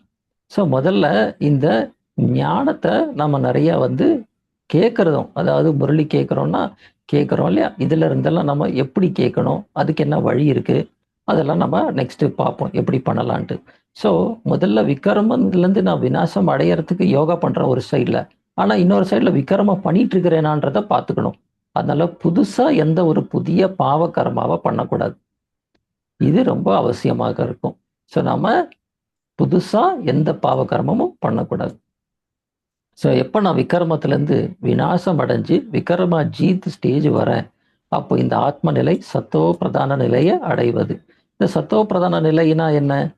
ஆத்மால எல்லா 7 இன்னேட் குவாலிட்டிஸ், சத்தோன்னா 7, அன்பு, அமைதி, சுகம், சாந்தி, ஞானம், தூய்மை, சக்திகள், இது எல்லாமே ஆத்மால முழுமை நிலையை அடைஞ்சிருது. அதுதான் சத்தோ பிரதான நிலை. இது முழுமை நிலையை அடைஞ்ச பின்னால ஆத்மா எப்பவுமே இந்த 7 இன்னேட் குவாலிட்டிஸ் அப்படியே ரேடியேட் பண்ணிட்டே இருக்கும், நாலாப்புறமும் போயிட்டு இருக்கும். ஸோ இது விக்ரமா ஜீத் ஆனாலே, நாம விக்ரமங்களை எல்லாம் வென்றுட்டாலே இந்த ஸ்டேஜுக்கு வந்துடும். அதனால நம்ம என்ன செய்யக்கூடாது, இனிமே புதிய ஒரு தவறுதலான கர்மாக்களை செய்யக்கூடாது. இந்த பயிற்சிக்குள்ள போனதுக்கு அப்புறமா முழுமையா இந்த ஸ்டேஜுக்கு வந்துட்டோம்னா சீக்கிரமா நம்ம சத்தப்பிரதானம் ஆயிடலாம். இந்த புரிதலோட தான் நாம இந்த யோகாவை செய்யும் போது நம்ம கொஞ்சம் ஆர்வம் அதிகமாகும். அதனால இதுதான் ரொம்ப முக்கியமான ஸ்டெப்பை நம்ம புரிஞ்சுக்கிறதுக்காக நான் சத்தோ பிரதான நிலையை நான் அடைகிறேன்றதை நம்ம உணரணும். ஸோ இந்த ஆத்மா சத்தோ பிரதானம் ஆகுது அப்படின்னா நமக்கு எப்படி தெரிய வரும் அப்படின்னு பார்ப்போம். அப்போ ஆத்மா வந்து எங்கே உட்காந்துருக்குன்னா இரு புருவங்களுக்கு மத்தியில் உட்காந்துருக்கு நம்ம சொல்லுவோம். நான் சயின்ஸில் நம்ம சொல்லுவோம் ஹைப்போதாலமஸ்னு ஒரு இடம் சொல்லுவோம், பிரெயினில் ஒரு இடத்துல உட்காந்துருக்கு. அதுதான் அங்கதான் பிட்யூட்டரி மாஸ்டர் கிளாண்டுக்கு மேலே உட்காந்துருக்கு. ஸோ அங்கேருந்து அந்த சத்தோ பிரதான நிலையில் இருக்கும்போது அப்படியே வந்து அந்த சக்திகள் அப்படியே கொடுக்கும். ஸோ நம்ம எப்படி இந்த உடல் வழி ஆத்மா கர்மம் பண்ணுது தெரியுங்களா? நம்ம இந்த ஆத்மா எண்ணங்கள், இதனுடைய பவர்ஸ், அதுதான் அந்த மைண்ட் இருக்கு, அதனுடைய பவர்ஸ் இந்த மைண்ட்ல முக்கியமா நமக்குள்ள இருக்கக்கூடிய இந்த ஆத்மாவில் இருக்கக்கூடிய கோஷன்ட், இந்த நற்குணங்கள், இந்த சக்திகளை பிரயோகம் பண்ணி அது இந்த உடல் வழியா அது பர்ஃபார்ம் பண்ணும்போது உடலுமே நல்லா இருக்கும். ஸோ இந்த ஸ்டேஜை ஆத்மா அனுபவம் பண்ணும். ஸோ ஒருத்தருக்கு ஒருவேளை ஒரு கோபம் வந்துருச்சுன்னு வச்சுப்போம், அப்போ அவங்களுக்கு என்ன ஆகுது, வேர்க்குது, உடம்பெல்லாம் வேர்க்கும், ஹார்ட்டெல்லாம் படப்படப்பா அடிக்கும், அவங்களுக்கு ஒரு மாதிரியான அன்ஈஸி ஃபீலிங் இருக்கும். ஸோ இதெல்லாம் என்ன காரணம்? ஆத்மால அந்த விகாரம் வந்து தவறுதலான ஒரு கர்மம் வந்து ஜெனரேட் பண்ணும்போது அது அந்த எண்ணம் என்றது உடல்ல பெப்டைடுன்னு சொல்லுவோம், புரோட்டீன்னு சொல்லுவோம். அது பெப்டைடு அடுத்தது புரோட்டீன் ஆகி பிளட்லயே தெரிய வந்துடும். இது ஒருத்தர் ஸ்ட்ரெஸ்ஃபுல்லாக இருக்கிறாரு அப்படின்னா அவரோட பிளட்ல கார்டிசால் லெவல் செக் பண்ணால் அதிகமாக இருக்கும். ஸோ ஒரு எண்ணம் என்றது, ஒரு தவறுதலான ஒரு விகர்மம் என்றது இந்த உடல்ல பயாலாஜிக்கலாக அது மேனிஃபெஸ்ட் ஆகும். எல்லாருக்கும் புரியுதா இந்த விஷயம்? புரியுது பிரதர். ஓம் பிரதர். எவ்வளவு அழகா இருக்கு பாருங்க, எப்படி நடக்குது பார்க்கலாம் இல்லையா? இது வந்து ரொம்ப பியூட்டிஃபுல்லான ஒரு சயின்ஸ் இல்லையா? எப்படி இந்த ஒரு கர்மம் என்றது பண்ணும்போது அது உடலையுமே அது எப்படி பாதிப்புது அப்படிங்கிறது நம்ம தெரிஞ்சிருக்கணும். இப்போ நிறைய பேருக்கு ஏன் ஹார்ட் டிசீஸ் வருது, அதுதான் அந்த coronary artery disease project sister பேசிட்டு இருந்தாங்க. இதுதான் ஆக்சுவலாக நம்ம பார்த்தோம். என்ன அவங்க கிட்ட சொல்லுவோன்னா, ஹார்ட்ல பிளாக் இருக்கா, 3 பிளாக் இருக்கா, நீங்கள் இதுலேருந்து நீங்கள் வெளியில் வரணும்னா ரொம்ப ஈஸி. என்ன பண்ணணும்? நீங்கள் முதல்ல மன அழுத்தத்தை விட்டுடுங்க, மற்றவர்களை கிட்டந்து அன்பை எதிர்பார்ப்பதை விட்டுடுங்க. ஹார்ட்ல ஏன் பிரச்சனை வந்தது? இந்த அன்புன்ற ஒரு விஷயத்த நீங்கள் ரொம்ப அதிகமாக நீங்கள் என்ன பண்ணுறீங்க, நிறையா மற்றவர்கள்ட்ட நீங்கள் எதிர்பார்க்குது, அதை விட்டுடுங்க. அப்புறமா உங்களுக்குள்ள இருக்கக்கூடிய இந்த மாதிரியான விகாரத்தில் இருக்கக்கூடிய முக்கியமான சில விஷயங்களை செக் பண்ணுங்க, அதையெல்லாம் விட்டுடுங்க. டெய்லி அமிர்தவலா யோகா பண்ணுங்க, முரளி கேளுங்க, வாக்கிங் 45 மினிட்ஸ் நல்லா வேகமாக நடங்க. அப்புறம் டயட், பாபா சொல்கிறபடி சாத்விகமான உணவு ஒரு ப்ரொசீஜர் இருக்கு, இதுபடி ஃபாலோ பண்ணுங்க. உங்கள் ஹார்ட் வந்து எப்போவுமே ஹெல்தி ஆகிடும். அப்படி சொல்லி ஃபாலோ பண்ணி இந்த ஸ்டடியில் நிறைய பேருக்கு உடல் ஆரோக்கியமானதை சயின்ஸ்லேயே ப்ரூவ் பண்ணியிருக்கிறோம். இந்த ஸ்டடியை நம்ம 2011 பப்ளிஷ் பண்ணியிருக்கிறோம். நீங்கள் போய் கூகுளில் கூட நீங்கள் போயிட்டு பார்க்கலாம்.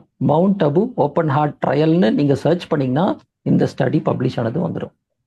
இந்த ஸ்டடியில முக்கியமா நம்ம என்ன கண்டுபிடிச்சிருக்கோம்னா 50% நாலேஜை நீங்க ஃபாலோ பண்ணாதான் உங்களுக்கு இந்த மாறுதலை பார்க்க முடியும். ஏன்னா அந்த அளவுக்கு தமோ குணத்துல இருக்கும்போது உடலுக்கு பாதிப்பு அவ்வளவு அதிகமா இருக்குன்னு தெரிஞ்சது.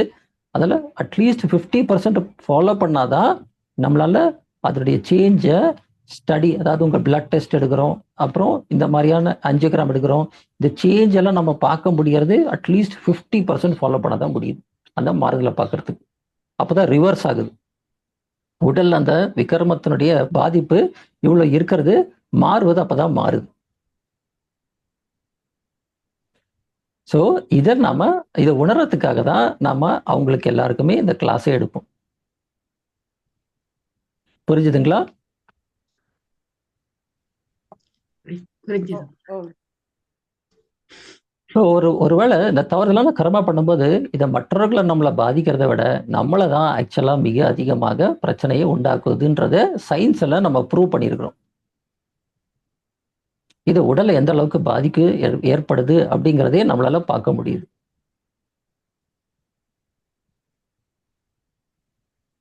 ஸோ இது நம்ம உள்ள போய் பார்க்கலாம். ஸோ இதுக்கு ஒருத்தருக்கு ஏன் டயபிட்டிஸ் வருது, ஏன் ஹைப்பர் டென்ஷன் வருது, எதுக்காக ஸ்ட்ரோக் வருது, அது எல்லாமே இதுக்குள்ள கனெக்டடாக இருக்கு. ஸோ இதையெல்லாம் நம்ம கொடுத்துட்டாலே இந்த உடல்ல மாறுதல் என்றது, நல்ல மாறுதல் என்றது ஆத்மா சத்தோப்பிரதம் ஆகும்போது உடல்ல அது எல்லாமே ஹீலிங் மறுபடியும் ரிவர்ஸ் ஆகும். பாபா சொல்றது, நல்லா யோகா பண்ண கர்ம இந்திரியங்கள், இப்போ நம்ம கிட்ட இருக்கக்கூடிய இந்த கர்ம இந்திரியங்கள் கூட என்னவாயிடும் அப்படின்றாருன்னா சீத்தலத்தாவை அனுபவம் பண்ணும் அப்படின்னு பாபா சொல்றாரு. அந்த அளவுக்கு சோல் கான்சியஸ் ஸ்டேஜ்ல இருக்கும்போது இந்த உடல் இருக்கிற கர்மேந்திரங்கள் என்ன பண்ணுது, இந்த லைட் வெளியில வரக்கூடிய இந்த லைட்டை, இப்போ நீங்க பாக்குற இந்த லைட்டை எலக்ட்ரிக்கல் எனர்ஜியா மாறும். ஸோ லைட் இந்த லென்ஸ்ல படம் தலைக்கீழாயிடும் இமேஜ். அப்புறம் ராட்ஸ் அண்ட் கோன்ஸ் ரெண்டு செல்ஸ் இருக்கு, அதுக்கு கலர் கொடுக்குது. 269 மில்லியன் கலர்ஸ் கொடுக்கும். அது ஆப்டிக் நர்வ்ல போயிட்டு அங்கிருந்து பிரெயினுக்கு அது எலக்ட்ரிக்கல் எனர்ஜியா போய் சேரும். ரைட் ஆக்சிபிட்டல் லோப் இங்கே போய் சேரும். அங்க ஆத்மா அதை எப்படி இன்டர்பிரட் பண்ணதுன்னு தெரியாது. சயின்ஸ்ல மட்டும் இவ்வளவு கண்டுபிடிச்சு வச்சிருப்பாங்க. இதுதான் நடக்குதுன்னு சொல்லுவாங்க. ஸோ ஒரு லைட் எனர்ஜி எலக்ட்ரிக்கல் எனர்ஜியா போகுது. ஆனா ஆத்மா இந்த கண்ணை எப்படி பாக்குதுன்னா ரிவர்ஸ் ப்ராசஸ். அது ஆத்மா அங்க உட்காந்துட்டு இதை இன்டர்பிரட் பண்றது, அது கொடுக்கக்கூடிய தாட்டை வச்சு, அதனுடைய மைண்டை வச்சு இதெல்லாம் பண்ணிட்டு இருக்கு. So it works in the other way around. ஆத்மாக்கு அவ்வளோ சக்தி இருக்கு. அது இல்லைன்னா இந்த உடலே இயங்காது. இந்த உடல் என்றது ஒண்ணுமே இல்லை. அதனால இந்த ஆத்மாலேருந்து வரக்கூடிய நல்ல கர்மாவை பண்ணுது, நல்ல எண்ணங்களை உருவாக்குது, நல்ல சக்திசாலி ஸ்டேஜுக்கு போகும்போது உடலும் என்றது மாறப்படுது அப்படிங்கிறதும் இது ரெண்டுமே கண்டுபிடிச்சிருக்கும். இது எல்லாமே டிஆர்டிஓன்றது கவர்மெண்டோட ஆர்கனைசேஷன். அவங்க தான் இதுக்கு ஃபண்டிங் பண்ணியிருக்காங்க. டாக்டர் அப்துல் கலாம் அவர் தான் இதுக்கு ஃபண்டிங்கே ஆரம்ப காலத்தில் வாங்கி கொடுத்தாரு. ஸோ டாக்டர் அப்துல் கலாம் இந்த ஸ்டடியில் முதல் நாள் ரொம்ப நமக்கு இன்ஸ்பயர் பண்ணி பண்ண சொன்னாங்க. ஸோ நம்ம இந்த ராஜயோகம் மூலயமா இதையெல்லாம் ப்ரூவ் பண்ண முடிஞ்சிருக்கு. ஓகே, ஸோ இதுதான் இதனுடைய அஸ்திவாரம். ஸோ இந்த விகர்மங்களை விநாசம் செய்வது தான் மிக முக்கியமான பயிற்சி. அப்போதான் நம்ம அடுத்த ஸ்டேஜுக்கு போக முடியும். செகண்ட் ஸ்டேஜ் அப்போதான் நம்ம கர்மாத்தீத நிலையை அடைய முடியும். ஸோ இதுக்கு நம்ம 4 டிசிப்ளின் இருக்கு ஃபாலோ பண்றதுக்கு. 4 விஷயங்களை நம்ம முக்கியமா ஃபாலோ பண்ணணும். முதல் விஷயம் அமிர்தவள யோகா. அன்பா பாபாவை நினைவு செய்யணும். அமிர்தவள யோகா எல்லாம் எப்படி செய்வீங்க? பாபா கிட்ட போயிட்டு அன்பா தான் நினைவு செய்யணும். காலைல எந்திரிச்சு நல்லா ஃபேஸ் எல்லாம் வாஷ் பண்ணி, சும்மா நம்ம அப்படியே எந்திரிச்சு உட்காரக்கூடாது. கொஞ்சம் நம்ம ஃப்ரெஷ் பண்ணி நம்மள எல்லாம் ரெடி பண்ணிட்டு மிக அன்பா பரந்தாமத்துக்கு போய் அன்பா பாபா கிட்ட நினைவு செய்யணும். ஸோ பாபா கிட்ட போயிட்டு நம்ம மற்றவர்கள்ட்ட அவர் ஒரு முறையில சொல்லியிருக்கார், மற்றவர்கள்ட்ட பிறகு கம்ப்ளைண்ட் பண்றது, இல்லை உங்களை நீங்க இழிவா நினைக்கிறது, உங்களே தாழ்வா நினைக்கிறது, நீங்க அதாவது எந்த ஒரு சிந்தனை என்றது தவறுதலான சிந்தனை, கீழான சிந்தனையாக இருந்தால் அந்த அமிர்தவெல்லாம் ஆத்மால சார்ஜ் ஏறாதுன்றார். அதனால எந்த மாதிரி யோகா பண்ணணும்னா பாபாவை மிக அன்பா, நான் மாஸ்டர் சர்வசக்திவான், நான் ஆத்மா தான் மாஸ்டர் சர்வசக்திவான் ஆயிட்டு இருக்கிறேன், நான் தான் டபுள் லைட் ஆத்மா, நான் லைட் ஹவுஸ் ஆத்மா. இந்த மாதிரி ஒரு ஸ்டேஜா அமிர்தவெளியில யோகா பண்ணும்போது தான் ஆத்மால சார்ஜ் ஏறும். இதுதான் அந்த ஃபர்ஸ்ட் டிசிப்ளின்ல அமிர்தவெளை செய்யும்போது ப்ராப்பரா அமிர்தவெளவை செய்வது, யதார்த்தமாக அமிர்தவெளவை செய்வது. இரண்டாவது முரளி என்றது கேட்கறது. முடிஞ்ச வரைக்கும் சென்டர்ல போய் முரளியை கேட்பது ரொம்ப நல்லது. முரளின்றது சும்மா கேட்கறது இல்லை. முரளியை சும்மா நம்ம என்ன பேப்பர் படிக்கிற மாதிரி கிடையாது. முரளியில டெய்லி நம்ம சில பாயிண்ட் நம்ம எடுத்துக்கணும், தாரணை பண்ணணும். ஒரு பாயிண்டாவது அன்னைக்கு அந்த ஒரு பாயிண்ட் எடுத்து நம்ம தாரணை செய்யணும். இந்த முரளியை கேட்டு அந்த ஒரு பாயிண்ட்டை தாரணை பண்றதுன்னா என்னது? அந்த ஞான சிந்தனை, மனன் சிந்தன் சொல்லுவார் பாபா, சிம்ரன் சொல்லுவார். அந்த ஞான விஷயத்தை கேட்டு சிந்தனை செய்வது. ஒரு பாயிண்ட் எடுத்து நீங்க அன்னைக்கெல்லாம் நீங்க அதை பத்தி நான் எப்படி இதை ப்ராக்டிஸ்ல கொண்டு வருது, இதுல நமக்கு என்னெல்லாம் வந்து எங்க இதுல நமக்கு எங்க அப்ளை பண்ணணும், இது நான் எப்படி தாரணா பண்ணுவதுன்னு சிந்தனை செய்ய ஆரம்பிச்சாதான் அது ஞானம் என்றது ஆத்மா உள்ள உணர்ந்த பின்னால அது தாரணை ஆகுது. வெறுமே முரளி கேட்பதில்ல, தாரணை செய்வது. என்ன பிரதர்?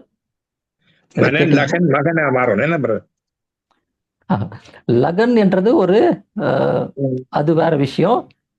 அதாவது ஞானம் வந்து சிந்தனை செய்யணும். முதல்ல ஞானத்தை கேட்கறது சிந்தனை செய்யணும். சிம்ரன் சிந்தனை செய்யணும், சிந்தனையை உருவாக்கணும். இப்போ நீங்க இன்னைக்கு நம்ம விக்ரமங்களை வெல்வதை பத்தி இன்னைக்கு சிந்திச்சுட்டு இருக்கிறோம். ஸோ எனக்குள்ள என்னெல்லாம் விக்ரமம் நான் சேர்த்து வச்சுட்டேன் அப்படிங்கிறது நமக்கு தெரியாது. ஆனா நம்ம ஆக்ஷனை வச்சு கண்டுபிடிக்கலாம் எனக்குள்ள என்ன பிரச்சனை இருக்குன்னு. அதை பத்தி நீங்க சிந்தனை செஞ்சு அதை விட்டுறணும். எனக்கு இந்த பிரச்சனை இருக்கு இல்லையா, கண்டுபிடிச்சிட்டேன், அதை பத்தி சிந்தனை செஞ்சு அதை விட்டுறது. ஸோ இதுக்கான சக்தி என்ன வேணும்? இப்போ எனக்கு கோபம் அதிகமா இருக்குன்னா எனக்கு என்ன சக்தி வேணும்? அமைதி சக்தி வேணும், பொறுமை சக்தி வேணும். அதுக்கப்புறம் மூணாவது விஷயம் வந்து நாம ஞானத்துடைய ரகசியத்தை புரிஞ்சுக்கிறது. பாபா 3 சொல்லுவாரு. நம்ம பவர் ஆஃப் டாலரன்ஸ், பொறுமை சக்தி, அமைதி சக்தி, அப்புறம் ந ராஜுகோ சமஜ்னே வாலே நாராஜ் பந்தே. யாரு ஞானத்துடைய ஆழமான ரகசியத்தை புரிஞ்சு கொள்ளையோ அவங்க கோபப்படுவார்கள். ஸோ மூணாவது ஞானம். இது 3 இருக்கும்போது தான் நீங்க அந்த கோபம் என்ற விகாரத்துல ஜெயிக்க முடியும். ஸோ இதுதான் நீங்க எப்படி ஒவ்வொரு விஷயத்துல ஜெயிக்கணும்ன்றத சிந்தனை பண்ண ஆரம்பிச்சீங்கன்னா தான் உங்களுக்கு தாரணை ஆகும். சும்மா ஏதோ ஒரு கிளாஸை கேட்டுட்டோம், சும்மா ஏதோ ஒரு முரளியை படிச்சிட்டோம் அப்படின்னு எனக்கு தாரணை ஆயிடுமா? எனக்குள்ள மாறுதல் வருமா? வருது கிடையாது. யாருக்கா வருது அப்படி? டெய்லி எல்லாம் போய் சென்டர்ல கிளாஸ் கேட்டா வந்துருமா? இல்லையா? நிறைய பேர் சென்டர்ல போய் கேட்க மாட்டேங்கிறாங்க. அது முயற்சி என்றது எங்க இருக்கு? நீங்க ஞான சிந்தனை செய்வதில்தான் இருக்கு. நீங்க ஞான சிந்தனை செய்வதில் தான் இருக்கு. ஞானம் நிறைய சிந்தனை செஞ்சாதான் நீங்க பண்ண முடியும். அடுத்தது கர்மயோகி. 3வது ஸ்டெப் வந்து ஒரு நாள் முழுக்க பாபாவோட நினைவுல நம்ம காரியங்களை செய்வது, அவர் கூட கம்பைண்டா இருப்பது. 4வது ராத்திரி தூங்குறதுக்கு முன்னாடி சார்ட் வைப்பது. டெய்லி நான் இன்னைக்கு என்ன ஒரு பாயிண்ட்டை தாரணை பண்ண, எனக்குள்ள என்ன மாறுதல் எடுத்துட்டு வந்திருக்கிறேன் அப்படிங்கிற சார்ட் வைக்கிறது. ஸோ இதெல்லாம் ஞாபகம் வச்சுக்க முடியுமா? அமிர்த் வேளா யோகா, முரளி. ஸோ இந்த முரளியை கூட எப்படி வந்து நம்ம கேட்கணும்னு நம்ம சொல்லுவோம். ஆக்சுவலா முரளி நீங்க சும்மா போய் கேட்கறது கிடையாது. நான் உலகத்துக்கே மகாராஜா ஆறதுக்காக தான் இந்த முரளியை கேட்க வந்திருக்கிறேன். நான் இன்னைக்கு அமைதி வாங்குறதுக்குலாம் நான் சென்டருக்கு வரல, அது ஆட்டோமேட்டிக்கா கிடைக்கும். உலகத்துக்கே எஜமானர் ஆக்கக்கூடியது தான் இந்த முரளி. அவ்வளவு பவர்ஃபுல் அது. அதை கேட்கறதுக்கு நான் பாபாவை அன்பா சந்திக்க இன்னைக்கு நான் வந்துட்டு இருக்கிறேன்ற உணர்வோட வந்தால்தான் அந்த அந்த முரளி என்றது ஆழமாக புரிதல் ஏற்படும், உள்ளுக்குள்ள மாறுதல் ஏற்படும். கர்மயோகி யாருன்னா பரமாத்மாவை கூடயே வச்சுட்டு ஒரு நாள் முழுக்க அவரை நினைவிலேயே நீங்க கர்மம் செய்யும் போது கர்மயோகி. ராத்திரி சார்ட் வைக்கும் போது நாள் முழுக்க நம்ம என்னெல்லாம் செஞ்சிருக்கிறோம் அப்படிங்கிறத செக் பண்ணி, ஒருவேளை ஏதாவது கோபம் வந்துருச்சா, விகரமா வந்து பண்ணிட்டோமா, ஏதாவது ஒரு தவறான செயல எண்ணமும் உருவாக்கிட்டோமான்றதையும் கணக்கு வைக்கணும். எவ்வளவு நேரம் யோகா பண்ணியிருக்கேன்ற கணக்கு வைக்கணும். இன்னைக்கு என்ன பாயிண்ட்டை தாரணா பண்ணியிருக்கேன்றதையும் சொல்லணும். பாபா கிட்ட போய் அவர்கிட்ட அதையெல்லாம் வத்தனத்துல போயிட்டு இது எல்லாத்தையும் அவர்கிட்ட ஒப்படைச்சிட்டு அவரோட மடியிலேயே அங்க தூங்குறது. ஸோ நம்ம பெட்டு எங்க இருக்குன்னா உலகத்துல இருக்கிறது ஸ்தூலமான பெட்டு. இந்த ஸ்தூல உடலுக்கு ஆத்மா சூக்ஷம் ஷரீர், அதாவது நம்மளுடைய ஏஞ்சலுக்கு ஸ்டேஜ், அதுல பறந்து போயிட்டு வத்தனத்துல பாபா மடியில தூங்குறது. அதுதான் நம்மளுடைய பெட்டு. கரெக்டா? இதை நம்ம சரியா செய்யணும். இது எல்லாம் சரியா செய்தாதான் நமக்குள்ள இந்த ஒரு மாறுதல் என்றது நமக்கு ஏற்படும். ஸோ இந்த விக்ரமா ஜீத் ஆகணும்னா இதையெல்லாம் சரியா நம்மளை ஸ்டெப் எல்லாம் எடுத்துட்டு வந்தாதான் நம்ம முடிக்க முடியும். நல்ல பவித்திரதா தான் மிக முக்கியமானது. ஆத்மால தூய்மை அடைகிறது தான் பவித்திரதா. ஸோ வெறும்னே நம்ம எல்லாருமே சும்மா ஞானத்துல வந்துட்டா அது ஆத்மா தூய்மை அடைகிறதெல்லாம் கிடையாது. நம்ம வெறும் செலிபஸில இருந்தா மட்டும் தூய்மை ஆகாது. ஆத்மால அந்த வேஸ்ட் தாட்ஸ் இருக்கக்கூடாது, அவகுணம் இருக்கக்கூடாது. அந்த உள்ளுக்குள்ள விகாரங்கள் இருக்கக்கூடாது. இதெல்லாம் கொடுத்த தூய்மையான ஆத்மா ஸ்டேஜ் தான் பவித்திர நிலை. ஸோ நம்ம அந்த ஸ்டேஜில் இருக்கும்போது எல்லாமே நன்மைக்கே நடந்துட்டு இருக்கு, எல்லாம் ட்ராமா படி கரெக்டாக நடக்குது அப்படின்னு புரிஞ்சுப்போம். ஸோ இந்த வேஸ்ட் தாட்ஸே வரக்கூடாது அப்படின்னா நீங்கள் கொஞ்சம் சோஷியல் மீடியாவில் போகாதீங்க, நிறைய கேட்ஜெட்டை வந்து நம்ம நிறைய யூஸ் பண்ணாதீங்க, நியூஸ் பேப்பரெல்லாம் அதிகமாக படிக்காதீங்க, டிவி எல்லாம் சும்மா பார்க்காதீங்க. இதுல இருந்தா வெளில வந்தாதான் வேஸ்ட் தாட்ஸ் வராது.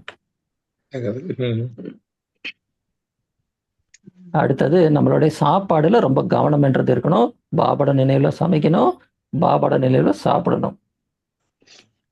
நமக்கு கூட இருக்கிறவங்க நல்ல ஆத்மாக்களுடைய சங்கமா இருக்கணும். நமக்கு சத் சங் யாரு? பரமாத்மா. என் கூட யார் இருக்கிறாரு? கம்பானியன் எப்பவுமே பாபா. அடுத்தது முரளி. எப்பவுமே 2 பேர் தான் நமக்கு ஃப்ரெண்டு, ரொம்ப க்ளோசஸ்ட் ஃப்ரெண்டு. ஒன்னு சிவபாபா, அடுத்தது அவர் கொடுக்குற முரளி. இதுதான் சத்தியமான சங்கம்னு பாபா சொல்வார். சத்து சங்கு அவங்க தான் ரொம்ப முக்கியம். அப்புறம் தெய்வீக குணங்களை தாரணை செய்வது மிக முக்கியமானது. தெய்வீக குணங்களை தாரணை செய்வது, அப்பதான் சத்தியத்தையே போக முடியும். அப்போ இதெல்லாம் நம்ம சரியா செஞ்சாதான் ஆத்மா முழுமையான சத்தோப்பிரதான நிலையில வரும். விக்ரமங்கள்ல இருந்து வென்ற ஆத்மா விக்ரமா ஜீத்துன்னு சொல்லுவோம். அடுத்தது கர்மா தீத்து, அப்புறமா தான் ஃபரிஷ்தா, அப்புறம் தேவதா ஆகுது. ஸோ அந்த ஃபர்ஸ்ட் ஸ்டெப் தான் நாம இன்னைக்கு பேசியிருக்கிறோம். கர்மங்களை எப்படி முடிச்சு எரிக்கிறது, அதுல இருந்து எப்படி வெற்றி அடைகிறது, அதுதான் இந்த செஷன். ஸோ யாருக்கா ஏதாவது கொஸ்டின் இருக்கா?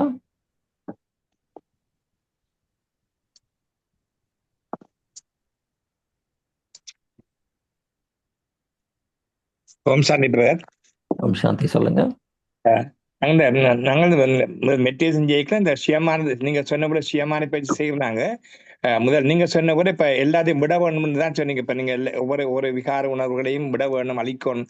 அதுக்கு தந்தையிட்டேந்து சக்தி எடுத்து தான் செய்ய வேணும். நாங்க இப்ப மேல போகாம மனம் புத்திய அவரோட நினைச்சு அவர்கிட்ட சக்தி நெற்றி நடுவே ஆத்மா விழுந்து கொண்டு இருக்கு அந்த தவசியா சொருவில இருந்துதான் செய்யறாங்க. மேல போகாம அவர்கிட்ட மனம் புத்திய ஒருமுகப்படுத்தி ஏகாந்தத்துல இருக்குமா போல ஒருமுகப்படுத்தி அவர்கிட்ட சக்தி நெற்றியில விழுந்து கொண்டிருக்கு. அந்த தவசியா சொருவில இருந்துதான் இந்த விகார உணர்வுல ஒன்ற இருக்க செய்து கொண்டு இருந்தாங்க. அது சரியா ஒன்று கேட்கணும், அதுக்காக தான் கேட்டாங்க. பரந்தாமத்துல போயிட்டு ஆத்மா என்றது பாபா சொல்றது என்ன, விக்ரமத்தை எப்ப எரிக்க முடியும் அப்படின்னு சொல்றது அவரு சொல்றது ஒரே தான். பரந்தாமத்துல மட்டும்தான் ஆத்மா அங்க போனாதான் அது பண்ண முடியும். நீங்க ஸ்தூல உடல்ல இங்க உட்கார்ந்து இருந்தாலும் நாம எப்படி பண்றோம் யோகாவை அப்படின்னா, இதுல இருந்து ஆத்மாவை இங்கேருந்து விடுவிச்சு நாம மேல நம்முடைய வீடான மூலவத்தனத்துல சிவபாபா அருகாமையில போய் இருந்துட்டு அங்க அவர்கிட்ட சக்தியை வாங்கி நாம அவரு சர்வசக்திவான். ஸோ அவரோட நினைவுல நான் சர்வசக்திவானோட குழந்தை, மாஸ்டர் சர்வசக்திவான் ஆகிட்டு இருக்கிறேன். அவரோட சக்தி எல்லாம் வாங்கி பாபா ஆத்மால எல்லா சக்திகளாலும் நிரப்பிட்டாரு. இதை நான் பாபாவோட நினைவுல இப்ப நான் என்னோட பழைய கர்மங்கள் எல்லாத்தையுமே நான் எரிச்சிட்டு இருக்கிறேன் அப்படின்னு நாம யோகா பண்றோம். அவ்வளவு ஈஸியா நமக்கு வேற எந்த தாட்டுமே இல்லாமலாம் இருக்கிறது கிடையாது. அதாவது நம்ம எப்பவுமே தாட்டு ஆத்மால வந்துட்டு தான் இருக்கோம். ஆனா பாபாவோட நினைவு, பாபாவோட அந்த ஞானத்துடைய சம்பந்தப்பட்ட அந்த எண்ணங்களாகி இருக்கும், பாபா சம்பந்தப்பட்ட எண்ணங்களா இருக்கும், ஆத்ம சம்பந்தப்பட்ட எண்ணங்களா இருக்கும், இல்ல சேவை சம்பந்தப்பட்டதா கூட இருக்கும். அந்த மாதிரி எண்ணங்களை தான் உருவாக்கிடும் போது நமக்கு எந்த பிரச்சனையும் இல்லை. எப்போ எண்ணம் ஒரு அவகுணத்தினுடைய கனெக்ஷனா இருக்கு, இல்ல நம்ம ரொம்ப வரிஸ் இருந்துட்டே இருக்கு, ஏன் தேவையில்லாம ஆங்ஸைட்டி வருது, பயம் வருது, இந்த மாதிரி எண்ணங்களை தான் நம்ம உருவாக்கக்கூடாது. அதுதான் நமக்கு கெடுதலோ தவறலோ உண்டாக்குது. ஸோ இப்போ நாம ஒரு கம்பைன்டு ஸ்டேஜில் பாபா கூட இருக்கிறோம். இப்போ நாம எப்படி புரிஞ்சுப்போனா, நம்ம டிராமால ஒரு பார்ட் இப்போ நான் ப்ளே பண்ணிட்டு இருக்கிறேன். இந்த பார்ட் படி இன்னைக்கு இந்த செஷன்ல பாபா இன்னைக்கு அவர் செஷனை நடத்திட்டு இருக்கிறாரு. நானே இந்த டிராமாவோட இந்த சீன் இப்போ நான் பார்த்துட்டு இருக்கிறேன். அப்படிதான் இந்த ஸ்டேஜாக இருக்கும். அப்ப என்ன ஆகுது அப்படின்னா, நாம அவரோட நினைவுல பாபா தான் நமக்கு வந்திருக்கிறாரு, அவரு தான் இந்த கிளாஸ் எடுத்துட்டு இருக்கிறாரு, அவரோட அவரோட நினைவுல நம்ம எல்லாம் நடத்திட்டு இருக்கிறோம். அப்போ இது டிராமால ஒரு சீனு போயிட்டு இருக்கிறதா நமக்கு தெரிய வரும். ஸோ இது கம்பைன்டு ஸ்டேஜில் பாபா நினைவு இருக்கும்போது தான் பாபாவோட அந்த எண்ணங்கள் அவரோட ஞான சம்பந்தப்பட்ட எண்ணங்களா இருக்கும்போது ரொம்ப பவர்ஃபுல்லா இருக்கும். இது நமக்கு எப்பவுமே நன்மையை கொடுப்போம். இதுதான் கர்மயோகின்ற நிலை. இப்போ நான் உங்களுக்கு ஒரு எக்ஸாம்பிள், இப்போ நீங்க இதை பயிற்சியை பண்ணலாம். ஆக்சுவலா இப்போ நீங்க ஒரு ஆத்மா இந்த உடல்ல இருக்கீங்க அப்படின்னு பார்ப்போம். நீங்க இப்போ ஒரு கண்ணாடி இருக்கு இல்லையா, கண்ணாடி முன்னாடி போய் நீங்க நிற்கும் போது உங்க உடலை நீங்க பாக்குறீங்க இல்லையா. கண்ணாடி முன்னாடி நிக்கிறீங்கன்னா இந்த பிசிக்கல் உடலை நீங்க கண்ணாடி முன்னாடி பாக்குறீங்க. நான் வந்து ஒரு எக்ஸாம்பிள் சொல்றேன். நீங்க ஆத்மா, நான் ஒரு ஒளியான ஆத்மா, அஷரீரி ஆத்மா அப்படி சொல்லிட்டு இந்த உடல்ல இருந்து நான் வெளியில எடுத்துட்டு வந்துருவேன். ஆத்மா வெளியில. வெளியில இருந்துட்டு அங்கிருந்து இந்த உடலை நான் பார்ப்பேன். வெளியில எடுத்துட்டு வந்த ஆத்மாவை அங்கிருந்து எப்படி இங்கிருந்து நீங்க கண்ணாடியை பார்க்குறீங்களோ, கண்ணாடி உங்கள பார்க்குற மாரி. அந்த மாரி அர்த்தம். ஆத்மா வெளியில எடுத்துட்டு வந்து நான் இந்த உடல பார்க்குறேன். நான் இந்த உடல் அல்ல. இந்த உடல் என்றது சேவைக்காக கொடுக்கப்பட்ட உடல். இது என்னுடைய உடல் அல்ல. இது அவருக்கு நான் தியாகம் பண்ணிட்டேன். இது அவரு சேவைக்காக பயன்படுத்துகிறார். நான் ஒரு ஆத்மா. இந்த உடல் என்னுடைய இது கிடையாது. அப்படி சொல்லிட்டு தான் நான் பறந்து போவேன். ஸோ இந்த உடலை நான் டோட்டலா மறந்துருவேன். திரும்பி வரும்போது இங்க முன்னாடி நின்றுட்டு திரும்பி வரும்போது வந்து இங்க இறங்கி நின்றுட்டு இந்த உடல் பாபா கூட நான் இப்ப வந்துட்டேன். இந்த பாபா வாங்க இந்த உடலுக்குள்ள நம்ம பிரவேசம் பண்ணலாமா சேவை பண்ணுவதற்காக இது உங்களுடைய உடல் வாங்கன்னு சொல்லி அப்படி இந்த உடலை வரும்போது இந்த உடல் மேல இருக்கக்கூடிய அந்த பற்று என்றதை எடுத்துருவோம். அந்த உடல் என்ற ஒரு கொஞ்ச நாள் கழிச்சு பண்ண இந்த உடல் மேல இருக்கிற அந்த பற்று என்றது போயிடும். இந்த பயிற்சியை நீங்க எவ்ரி 1 ஹவருக்கு 1 நிமிஷம் டெய்லி செய்யணும். எவ்ரி 1 ஹவருக்கு 1 நிமிஷம் இந்த அஷரீரி பயிற்சி இப்ப கொடுத்த ஸ்டெப் படி நீங்க பண்ணீங்கன்னா ஒரே 1 நிமிஷம் பண்ணுங்க. உடல்ல இருந்து நான் பிரிஞ்சுட்டேன் ஆத்மா. அத அங்கிருந்து இந்த உடல்கிட்ட சொல்றீங்க. இது என்னுடைய உடல் அல்ல. இது சேவைக்காக கொடுக்கப்பட்ட உடல். பாபாக்கு அர்ப்பணிச்சுட்டேன். நானும் பறந்து என்னோட வீடாகுன என்னோட மூல வத்தனத்துக்கு என்னுடைய தந்தையினுடைய கூட நேரா வீட்டுக்கு போறேன் அப்படின்னு சொல்லி பறந்து அங்க போயிடுங்க. மூல வத்தனத்துல இதுதான் என்னுடைய உண்மையான வீடு. அது சாக்கார உலகம். அங்க எனக்கு பாராட்டு கிடைச்சிருக்கு. நான் இப்ப பாபா கிட்ட 5 நிமிஷம் நான் ஒரு சக்திகளை வாங்கிக்கிறேன்னு ஒரு அரை செகண்ட், அதாவது அந்த அரை நிமிடம் சக்தி வாங்குங்க. பாபா கூட திரும்பி வாங்க. திரும்பி முன்னாடி நின்றுட்டு பாபா வாங்க சேவை பண்ணுவதற்காக இந்த உடல்ல போலாமா? எப்படி நம்ம ஒரு காரை வந்து வெளியில பார்க் பண்ணியிருப்போம். எப்ப வேணுமோ போயிட்டு அந்த காரை எடுத்துட்டு போவோம். திரும்பி வந்துட்டு காரை உள்ள வச்சுட்டு திரும்பி வீட்டுக்குள்ள வரோம் இல்லையா? ஸோ அந்த கார் எப்போ வேணுமோ அப்பதான் டிரைவர் போறாரு அதை யூஸ் பண்ண. கார் எப்போ வெளியில போயிட்டு வந்துட்டாரா அப்புறம் கார் அங்க நிறுத்திட்டு உள்ள வராரா டிரைவரு? அதே மாதிரிதான் ஆத்மாவும். இது ஒரு காரு, ஆத்மா டிரைவர். நாளாக என்ன ஆகும்னா உடல் மேல இருக்கக்கூடிய அந்த எண்ணம் நின்று போயிடும். எல்லாருக்கும் என்ன சொல்லுவேன் அப்படின்னா, நம்ம ஞானம் என்றது மிக பிராக்டிக்கலான விஷயம். இது வெறுமனே தியரியா படிக்க கூடாது. ஸ்கூல் படிக்கிற மாதிரி எல்லாம் நம்ம நினைச்சிட்டு இருக்கிறோம். அப்படி கிடையாது. இது டோட்டலி பிராக்டிக்கல். நம்மள பாபா மனிதன்ல இருந்து தேவதையாக வந்திருக்கிறாரு ஆக்கிறதுக்காக தான்.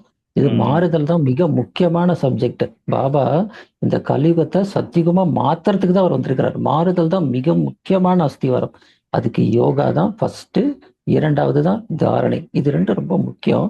ஞானம் என்றது எப்போ நல்லா புரிதல் வரும் அப்படின்னா யோகா நல்லா செய்யும்போது எப்போ இந்த யோகா பண்றோமோ ஞானத்தினுடைய புரிதல் இருக்கும். ஞானம் வந்து பிராக்டிக்கலா நம்ம தாரணை செய்யும்போது ஞானம் வந்து லைட் என்றது மைட்டு சக்தி ஆகுது. பாபா சொல்றது ஒளி என்றது சக்திசாலி ஆகும். அதுதான் இந்த ஞானம். இந்த செஷன் வந்து வெரி பிராக்டிக்கல். இது வந்து இன்னைக்கு அவங்க கேட்டாங்க, இவ்வளவு வருஷத்துல என்ன செஞ்சுட்டு இருக்கீங்களா, என்ன அனுபவம் இருக்குன்னு. இது ஒரு அனுபவம் தான் நான் இன்னைக்கு உங்ககிட்ட சொல்லியிருக்கிறேன். இது எல்லாமே சொன்னது எல்லாமே இது எல்லாமே இந்த வாழ்க்கையில நடந்த விஷயத்த அப்படி உங்களுக்கு ஷேர் பண்ணியிருக்கிறேன். எப்படி வந்து ஒரு அவகுணனா எப்படி வந்து விகர்மம் ஆகிறது, எப்படி ஒரு நல்ல கர்மம் ஆகிறது எல்லாமே நல்லா தெரிய ஆரம்பிக்கும். ஒரு ஸ்டேஜ்ல இந்த ஆத்மாக்கு நல்லா தெரியும் தேவையில்லை இந்த எண்ணம் கொடுக்க வேண்டாம்னு கொடுக்காது. அப்போதான் நீங்க என்ன ஆவீங்கன்னா முதல்ல கர்மேந்திரிய ஜீத் ஆவீங்க. ஏன் எப்படி உலகத்துக்கு எஜமானர் ஆறுது? முதல்ல 5 கர்மங்களுக்கு ராஜா, மனம் புத்தி சன்ஸ்காரத்துக்குமே ராஜா அடுத்தது. அதுதான் நடக்கும். எப்படி மனசுல இருந்து ராஜா ஆவீங்க? கொடுக்கக்கூடிய எண்ணங்கள் கூட நீங்க ஃபில்டர் பண்ணி தான் கொடுப்பீங்க. இந்த எண்ணம் கொடுக்கறனால தவறாயிடும் வேண்டாம்னு சொல்லி நிறுத்துருவீங்க. இதுதான் மனசுக்கு ராஜா. புத்தியில யாரை கனெக்ட் பண்ணணும்? வெறும் சிவபாபா தான். பாக்கி எல்லாரும் ஆத்மாவை தான் பாக்குறது. அதுதான் புத்திக்கு ராஜா. தேவையில்லாத சன்ஸ்காரத்தை வெளியில போட்டுட்டீங்களா? தெய்வீகம் சன்ஸ்காரம் மட்டும் தான் இருக்கா? அதான் சன்ஸ்காருக்கு ராஜா. ஸோ இதுதான் நடக்கும். இதுன்னு நெக்ஸ்ட் ஸ்டேஜ்ல வர ஆரம்பிக்கும். ஓகேவா? ஸோ நம்ம செஷன் என் பண்ணிக்கலாம். யோகா பண்ணலாமா ஒரு 5 மினிட்ஸ்க்கு? இப்போ நம்ம கொடுத்த ஸ்டெப் மாதிரி எல்லாரும் அஷரீரி பயிற்சி பண்ணுவோம். ஆத்மா வெளியில எடுப்போம். உடலை பார்ப்போம். அப்புறம் பறந்து பரமாத்மா கிட்ட போவோம். கொஞ்ச நேரம் யோகா பண்ணிட்டு திரும்பி வந்துடுவோம். மறுபடியும் உள்ள வந்துட்டு ஆத்மாக்குள்ள பிரவேசமால நின்றுட்டு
ஓம் சாந்தி.